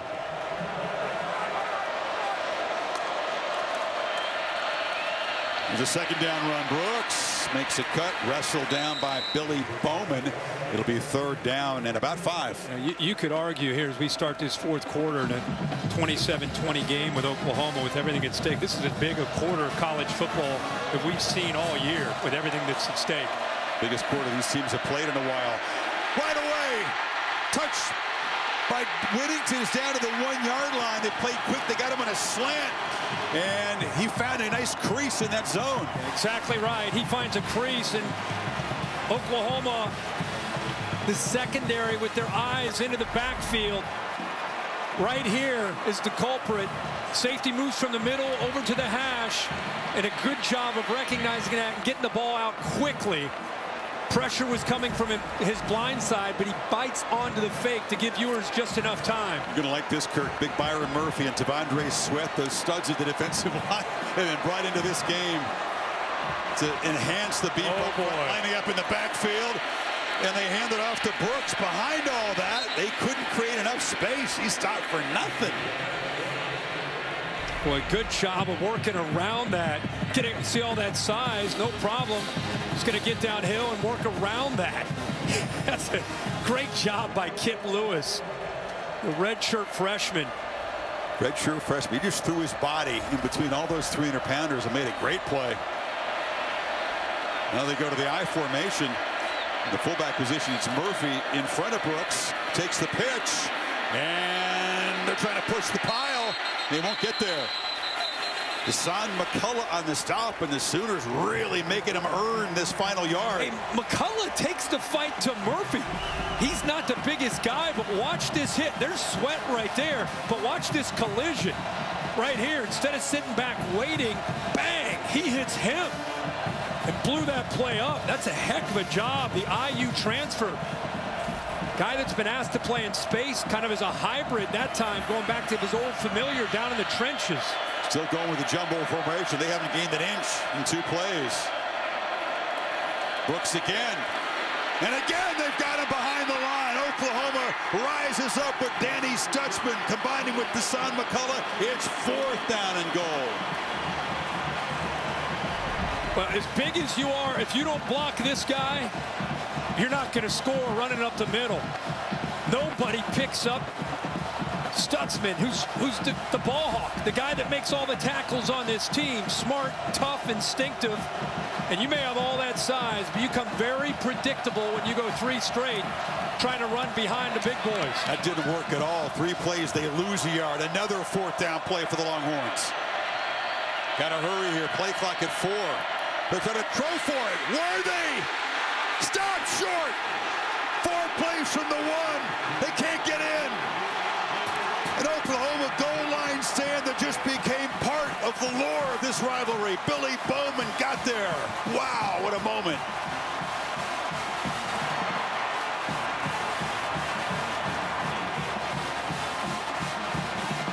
Are you kidding me? What a stand. Unbelievable. OU protecting a 7-point lead. Back to work from the 1.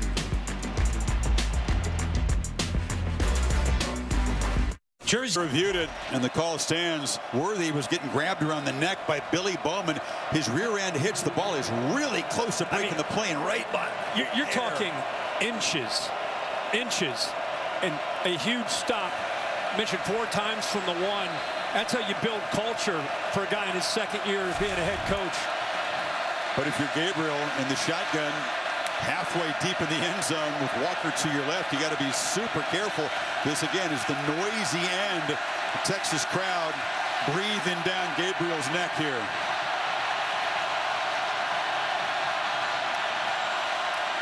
Hand off to the end zone. Breaking free is Walker. He's got a lot of breathing room. A first down out across the 13. How about that? Inside their 1-yard line. Pressure's on. You know, Texas, they're just trying to get penetration. They're trying to blow that play up in the backfield with that defensive line that they have.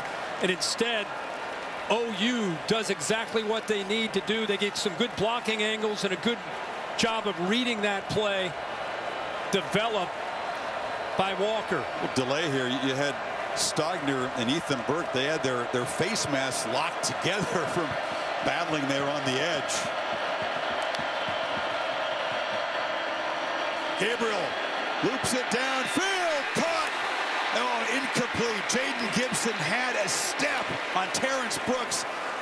Had it right there, couldn't collect it. There's not a lot of room. Look how close he is to the sideline, but he gets a couple of steps on it. Ball is perfectly thrown. Ball could not have been placed out there any better. Look at him on that right arm, grabbing onto it. I'm not saying that for interference. I'm saying that to how he impacted Gibson from being able to get both his arms and hands up there to make that catch. That's what you're taught as a defensive back on those fades. Gibson, one of the big play weapons here that hasn't been involved yet today. Gabriel going to be swarmed by Anthony Hill. It's a short loss. And now a 3rd and long coming up. That kid is a superstar, man. Hill is going to be a star in this defense. Again, a true freshman from Denton, went to Ryan High School, 6'3", 234. They move him all around. What do you like here in 3rd and 11, Coach? In this spot on the field, the ball out fast. Ball better get out in a hurry. Texas not showing pressure, and they only rush 4. And Gabriel flushed out, pump fakes, takes off, and takes a big shot, but makes a first down. No sliding that time. Jett Bush hammered him, but the quarterback makes a play. Well, they brought pressure from here, from the outside. His blind side, it's picked up by Walker, and that's just Texas. The best player on their defense, Jalen Ford, was there, but just kind of frozen. Leaping attempt by Gibson. That time it's incomplete. A 12-yard scramble on 3rd and 11 to keep the football up 7 in the 4th quarter. One of the big keys for Texas was we got to keep Gabriel in the pocket, especially on 3rd down. We cannot let him create. It's one thing to say it. It's another thing to go out there and have to execute. You're worried about your left. You're worried about your right. You're worried about the pass. And then here he comes. So twitchy in space.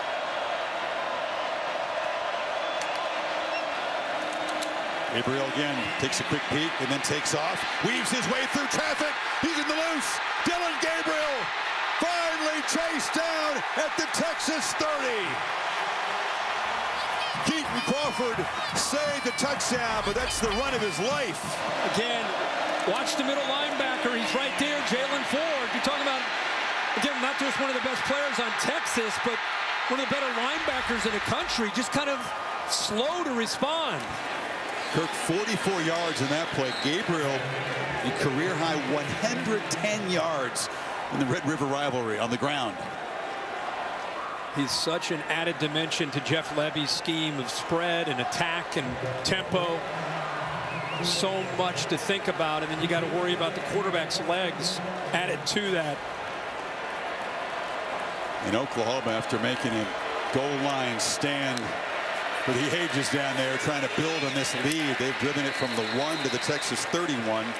Sawchuk gets a rare carry and is swallowed up inside. It's third down and long again. What makes that tough is if you start worrying about the run game, you start worrying about him as a threat, you start putting your eyes in the backfield, they've got the receivers.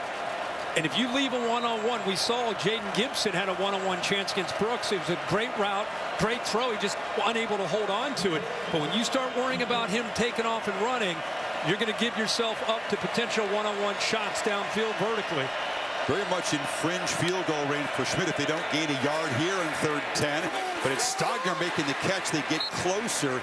He's a few yards short as Jaron Thompson got into the ground. There's an Oklahoma lineman still down on the field there. Looks like it's McCade Toyer, the right guard. But that pass designed to set up Schmidt in more comfortable field goal range. What a drive. Backed up to the 1, muscles it down the field, 72 yards to set up a field goal. Thier, senior guard, off. His entire teammates coming across to wish him well. Poignant when it happens to a senior, one of the guys who's started for 3 years in the middle of the offensive line. Texas fans joining Oklahoma fans, by the way, on their feet to applaud the big fella. 4th and 5, they will kick the field goal here. Zach Schmidt, reliable in his career between 40 and 49. He's made 8 of 10. This is from 45 to make it a double-digit lead. And it will slide wide right. Schmidt, a close call, but Texas still within 7 with 7:55 to play.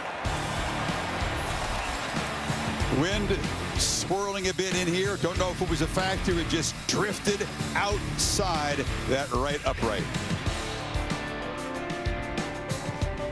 The best 1099 you can eat. Quinn Ewers was a young kid watching the game in the crowd. As he got to high school, he dreamed, Kirk, he might have a chance to be here and play part. Last year was a rout. This year has been tough and dramatic, and Ewers, who had 2 of his first 6 pass attempts intercepted today, is now in a run of 17 straight completions. Shown a lot of grit here. This game was a tough start for him in the offense.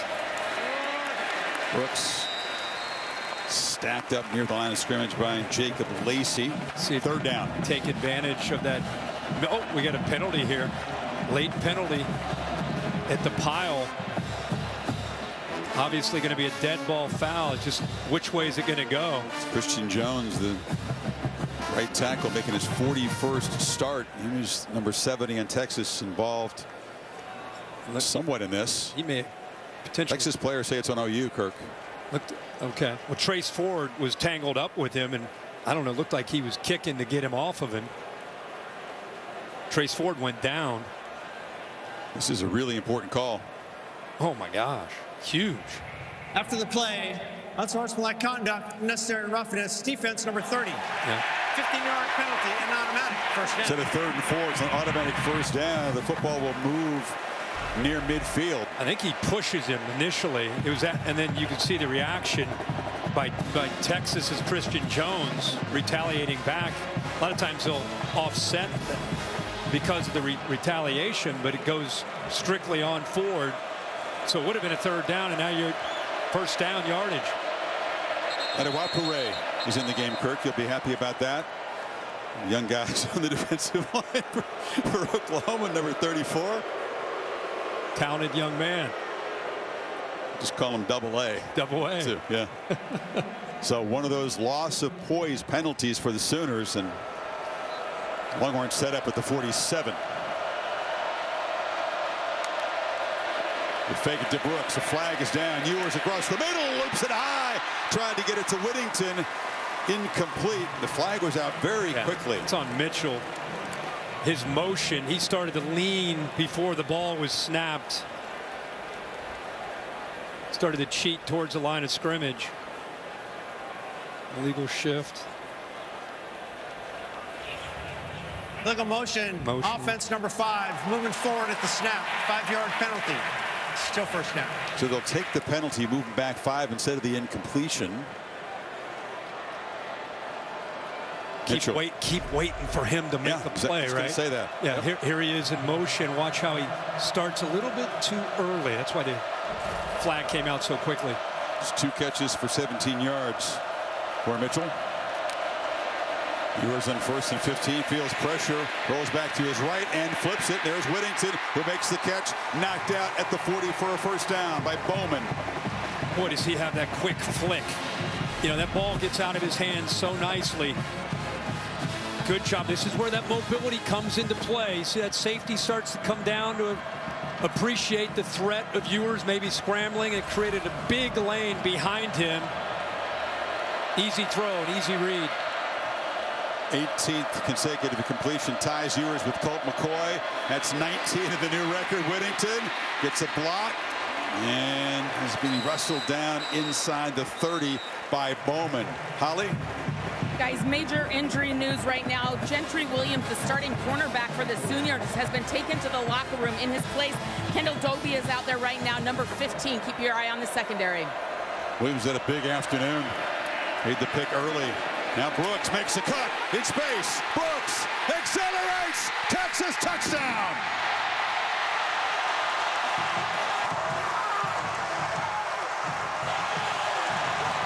Jonathan Brooks having a Bijan Robinson type afternoon.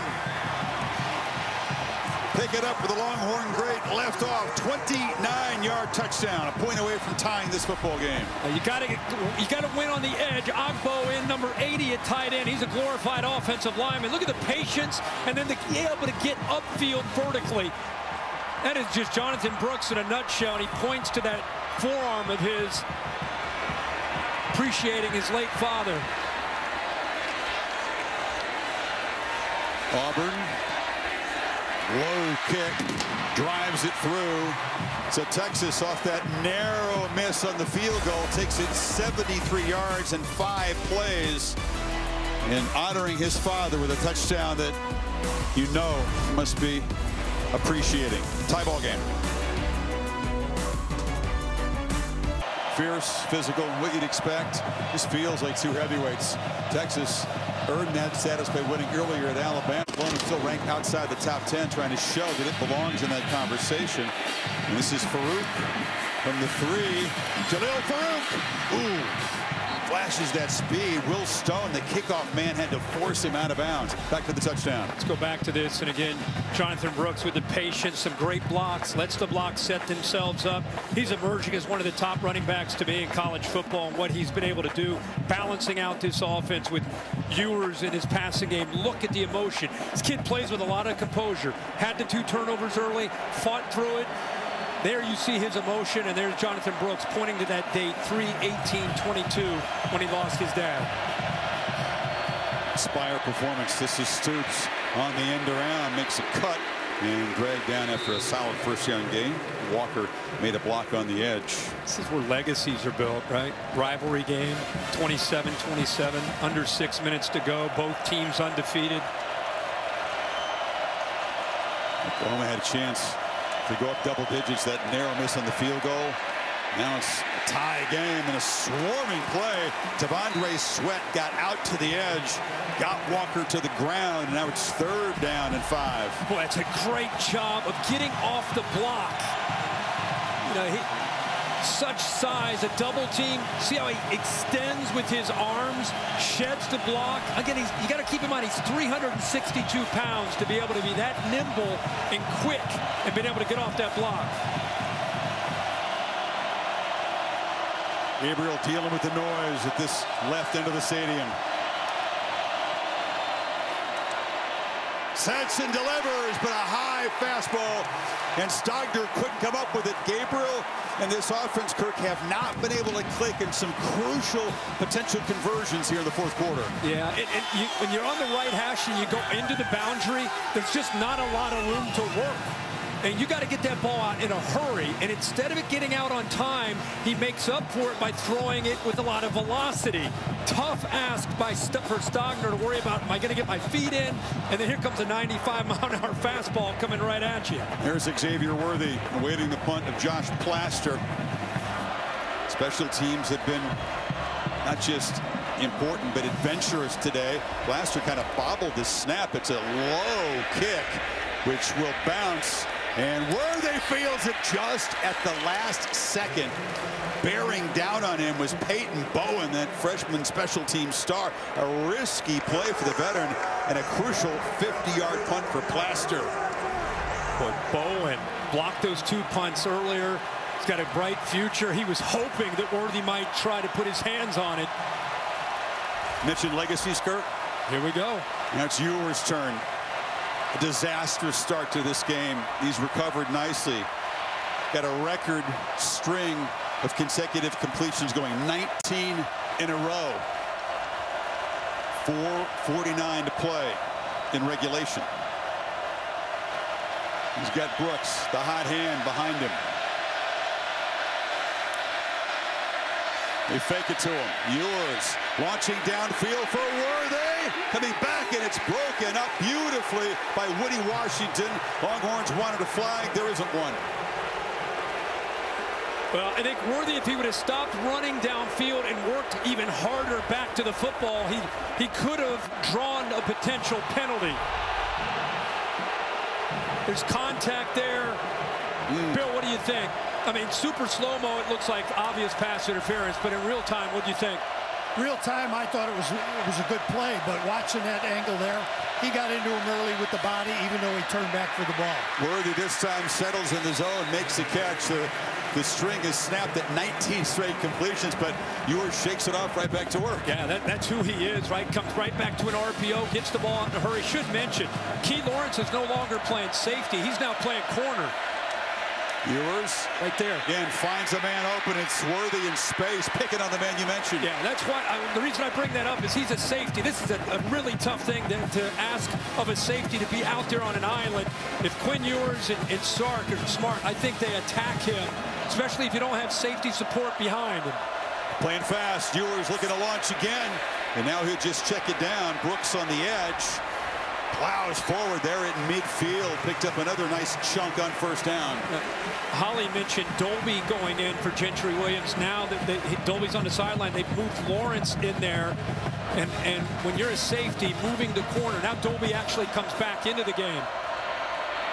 Brooks, patient, very patient. Finally will muscle right near the marker. Interesting how you play this now. Oklahoma's got a couple timeouts. 3.5 minutes. The clock can move pretty quickly with the new rules. Outside of 2 minutes here. How much of in a hurry does Sark want to be at this moment? I don't think he is. Oklahoma spent one of their timeouts earlier. You stay with your game plan. You know, you're mixing up the tempos. Brooks cuts forward, falls forward for about 4. It's still some big-time collisions going on down there. Instead of Stutzman, that time it's Kennick meeting him in the hole, but positive yards for the Horns on that 1st and 10 play. They're playing with tempo here, believing they got the Sooners defense kind of on the ropes. On the slant, Worthy makes the catch, absorbs a hit from Bowen, holds on, and it's a first down to the 35. Yeah, they used the motion, and I think that affects things. Stutzman ends up coming down. You see this motion by Sanders. Now watch Stutzman blitz here.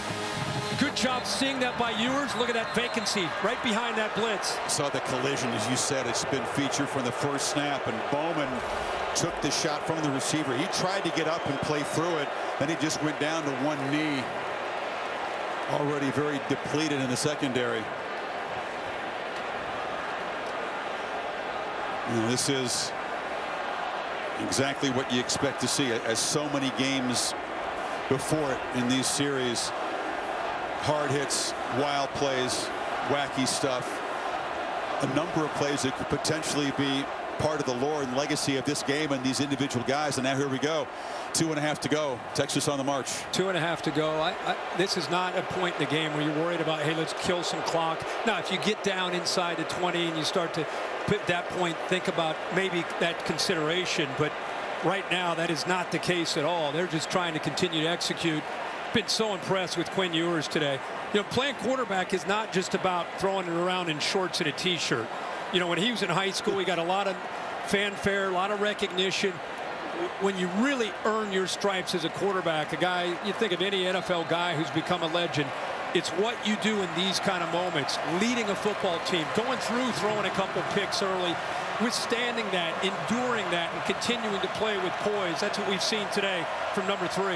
Longhorns asking for quiet from their crowd. Bowman taken to the sidelines. And first down, Ewers is going to be swallowed up and sacked. Jacob Lacey, the Notre Dame transfer, 6th sack. Yeah, they slant this defensive line right through this gap right here. Affects the communication. He kind of gets lost there. Keep in mind now you got the backup center, who, by the way, has done a heck of a job. Connor Robertson in for Jake Majors. It's the first time we've really seen some penetration there, and it was the slant. Good call there by Brent Venables. Using the depth on this defense, something they didn't have a year ago. Worthy on the edge, gets a couple blocks, cuts, and that was a nice play. Cutting inside was Peyton Bowen, that freshman, to prevent a bigger gain. Here we go. 3rd down. Not in field goal range yet. They need 9. A lot of rotating, continuing with the rotation of the bodies up front for Oklahoma. They need to affect Ewers by getting penetration, trying to get him off his spot. Mitchell down here. We keep calling for him, Chris, down here at the bottom. We're going to get a timeout.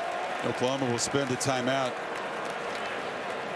Clock ticking down. Ball's at the 35. That would make it about a 52-yard field goal attempt for Bert Auburn. He wasn't trying it from that distance in warm-up. Anything sort of beyond 45, 48 yards is tricky. Here's the Goodyear college football rankings. Have been talking about that Ohio State battle, but they pulled away now, a 20-point lead against Maryland. Yeah, you know, Maryland had the offense to potentially challenge Ohio State, but looks like they've settled in. Florida State, Virginia Tech coming up next on ABC. The see at the bottom.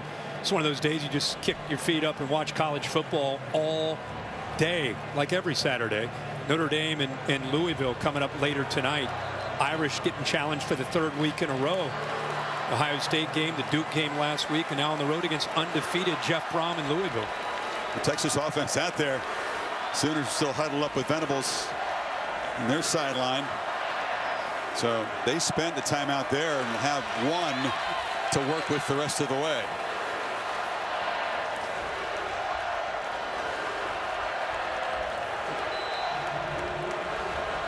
Just on the outer fringe of field goal range for this 3rd and 9. Brooks breaks a tackle. He's wrestled down inside the 30. And Sarkisian clearly, well, hoping his back would bust one, as he has a lot, but playing for an improved field goal try here. Oklahoma spends their last timeout with 1:22. No, it's the beauty of having a runner that can get some tough yards for you.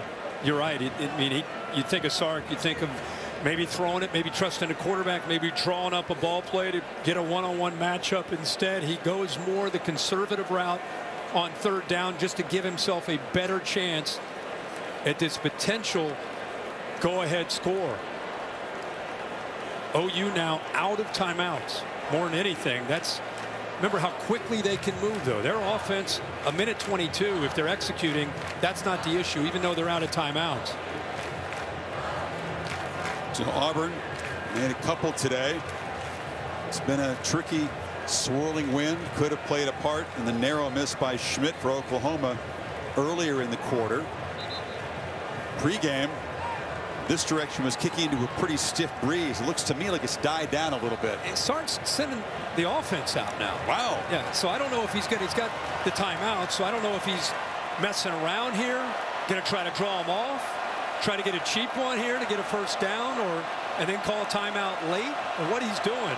Sooners were running around. They had the field goal block team out there trying to get a defense set up, see if they run a play. They are nowhere near organized. Longhorns need 4 if they snap it. It looks like they're just trying to, he's just trying to get the Sooners to jump. And we'll spend a timeout worth a try. We're sitting here talking about the game. I'm looking at the huddle. I'm like, wait a second, 3? Is he? There's no way he'd go for this. OU wasn't fooled ultimately.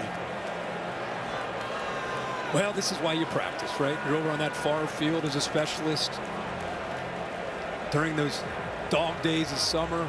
over there working, focused, getting ready for this kind of opportunity. You dream about this opportunity as a kicker. You hope it comes down to a tie game, and there's Sark talking to him. Quarterbacks have their dreams. Jeff Banks Kickers have their kind of dreams too. Yeah. Sark was with him pregame, trying to loosen him up, instill confidence. You know, Auburn has missed a couple in recent weeks. He's been solid so far today. Dead center from 47 yards to put the Longhorns in front with 1:22 to go.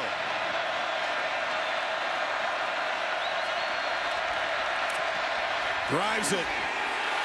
Clutch. Auburn, with plenty of distance to spare, comes up big. Texas was down 10. He's now up 3. Dylan Gabriel, your turn. No timeouts, but 1:17 to play with. And that is clutch. Auburn just steps right into the moment and doesn't flinch. Beautiful Texas sky. That ball goes right through the uprights. What a day for Sark and Jeff Banks, a special teams coordinator, and how much of an impact. It's not over, but the specialists have had that third phase of the game for the Horns. Remember, OU at the end of the first half had a 9-play, 67-yard drive. Ended up with a field goal. It took about 1:53. Now they got 1:15 or so here. Mention the special teams. I mean, the block punt ended up in a touchdown. They had the fake punt executed, and rock solid today. Bird Auburn 3 for 3. Gabriel has lost, I think, a little bit of rhythm here in the fourth quarter. Kirk, OU hasn't scored. A couple of makeable throws on 3rd and 4th down conversions. Yeah, but this kid wants this moment as well. He's built for this. Woody Washington coming down the corner to talk to him. It's a guy that didn't get to play in this game last year. Now he's down 3 with no timeouts. Can Farouk create some field position? Very dangerous returner today.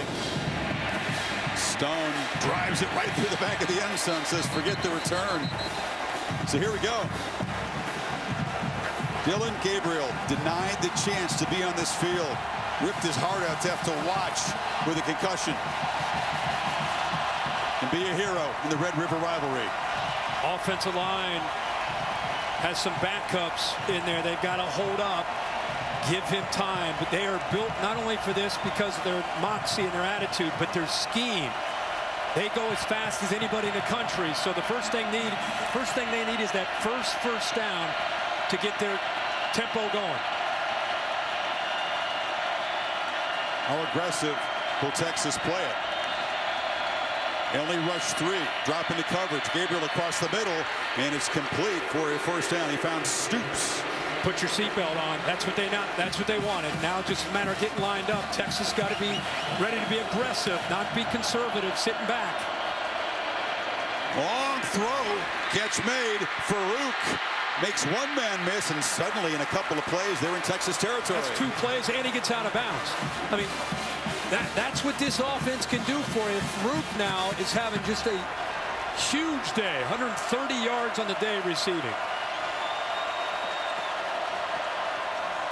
Gabriel, pocket collapsing, he escapes, flips it across the middle, and Stoops running free.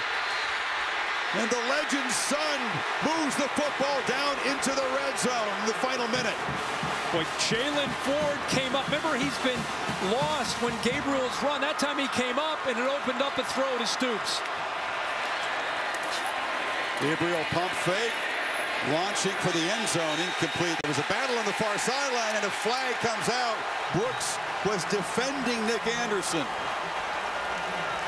Well, a slant and go, and Brooks essentially tackles him because he bit on the slant. As he went by him, he just grabbed onto him, so a good call by the officials. Pass interference, defense, number 8. Automatic first down, just by the foul. Well, Gabriel and his playmakers have moved the ball down in 28 seconds.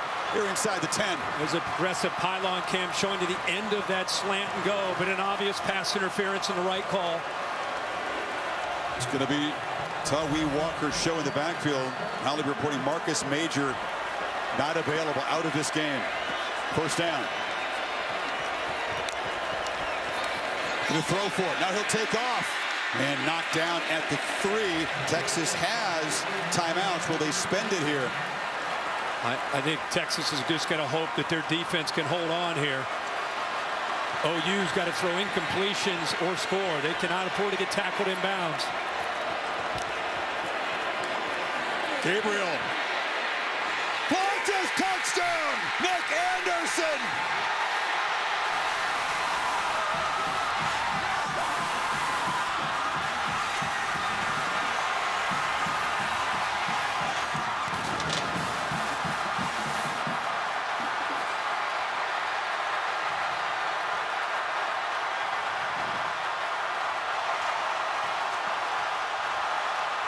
His first catch of the football game. Younger brother of Rodney Anderson, former Oklahoma running back, has put the Sooners on top with 15 seconds to play. Epic drive by Gabriel.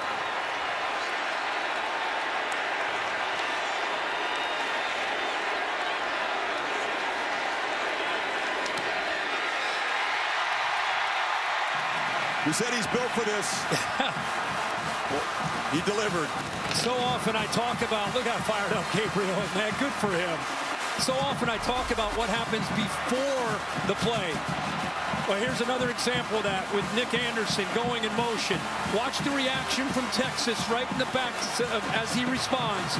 He calls it off, says, hey, you got him, you got him. Now watch the Texas reaction here once he goes into motion. He said, you got him, I got him? Who has him? I don't have him. And then he's lost. So a miscommunication on the back end from the Texas secondary with that pre-snap movement created doubt and hesitation by Jaron Thompson. They weren't quite sure who had him matched up man-to-man. He sneaks into that back of the end zone. And how about the line giving Gabriel enough time to get that read and make that throw? You know, Anderson's known as a big play guy. Kirk, his average of 28 yards a catch. It's one of the best in FBS. That's a 3-yard catch that he'll never forget. Gabriel 4 for 4 on the drive. His first touchdown pass of the football game.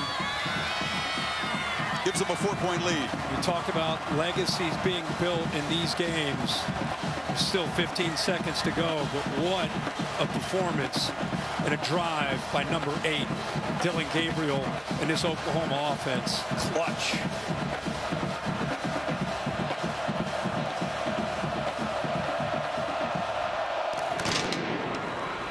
They didn't come after him early in the drive. They dropped 8 into coverage. He was able to get the ball out pretty calmly, get the drive going, and crank that tempo. Again, their system is built, even though you're out of timeouts, they're built for that. We saw it at the end of the first half. We saw it at the end of this game. Jeff Levy deserves a ton of credit for putting this plan together and putting his quarterback in this offense in a position to be able to make those plays late. What a call there at the end. With that motion, create that doubt, and then the touchdown. Let's see if Ewers can make something happen. Yeah, he needs to get 75 yards into the end zone. Does have a couple of timeouts, but only 15 seconds. You throw it underneath. A short piece. Whittington just wants to get down. Breaks free at the 43. They'll spend a timeout, and now they're in sort of Hail Mary position. Yeah, a lot of dancing around. I mean, you just got to get north and south in this situation. Every second matters. Just get north and south, get down, and call a timeout. You wonder if you try to, with at least a one timeout, do you try something where you can throw it for 10 or 12 or 15 yards, catch the football, get down, and then it becomes maybe a little bit more realistic if you're at plus 40. As opposed to the ball being at your own 44. I think Sark, with that extra timeout, takes a shot to get a little bit closer before you just heave it up and hope. Mililani, Hawaii is where Gabriel's from. It's a small town. If you go from Honolulu up to the North Shore, you pass through it. It's a kind of a bucolic setting. He goes from there to UCF, plays 3 years, is going to go to UCLA, gets rerouted to Norman, couldn't play here a year ago. You could write a screenplay about his story alone, but also just about this game. Last play coming up. Can Ewers conjure a miracle. He's got to, I mean, if he wants to throw it over here, he's got obviously a chance to just get some yards. They could go left. They'll go underneath there. They use 4 seconds, 2 remain, and the ball's at the 44. Yeah, there's the call right there. Smart. Sark's now going to use that last timeout. By the way, this is one of those games you want to see the 5th quarter. You know, and it's like with the new Big 12 without the divisions, you probably, chances are you're going to get it in the Big 12 championship game. So you want to see a sequel for quarters 20 miles west of here in Arlington? Yeah, that's right. West Virginia's in the mix. Yeah. West Virginia doesn't play Texas. They do play Oklahoma, but yeah, you wouldn't bet against these two teams being the top 2. No division course. What a battle. What I love about this battle is there's ebb and flow, and it's like, okay, one team's going to pull away. No, this team that faces some tough times and some obstacles and some adversity, they come storming back, and then it looks like they're in control, and then the other side comes back. So, man, what a game to grow from for both these teams. They used to call it the bronze hat, but that didn't fit. This is OU in Texas, and then they turned it into the golden hat. It's been going since World War II era.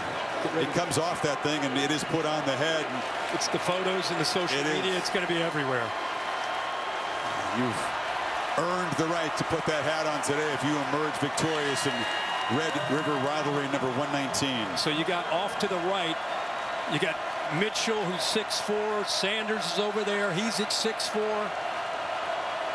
All the OU defenders, a lot of them, 6 of them standing on the goal line waiting for the throw. Ewers hoping for time to launch. They come after him. Does step forward. Hit as he throws. A high ball near the goal line. Broken up. Batted down. Oklahoma wins it.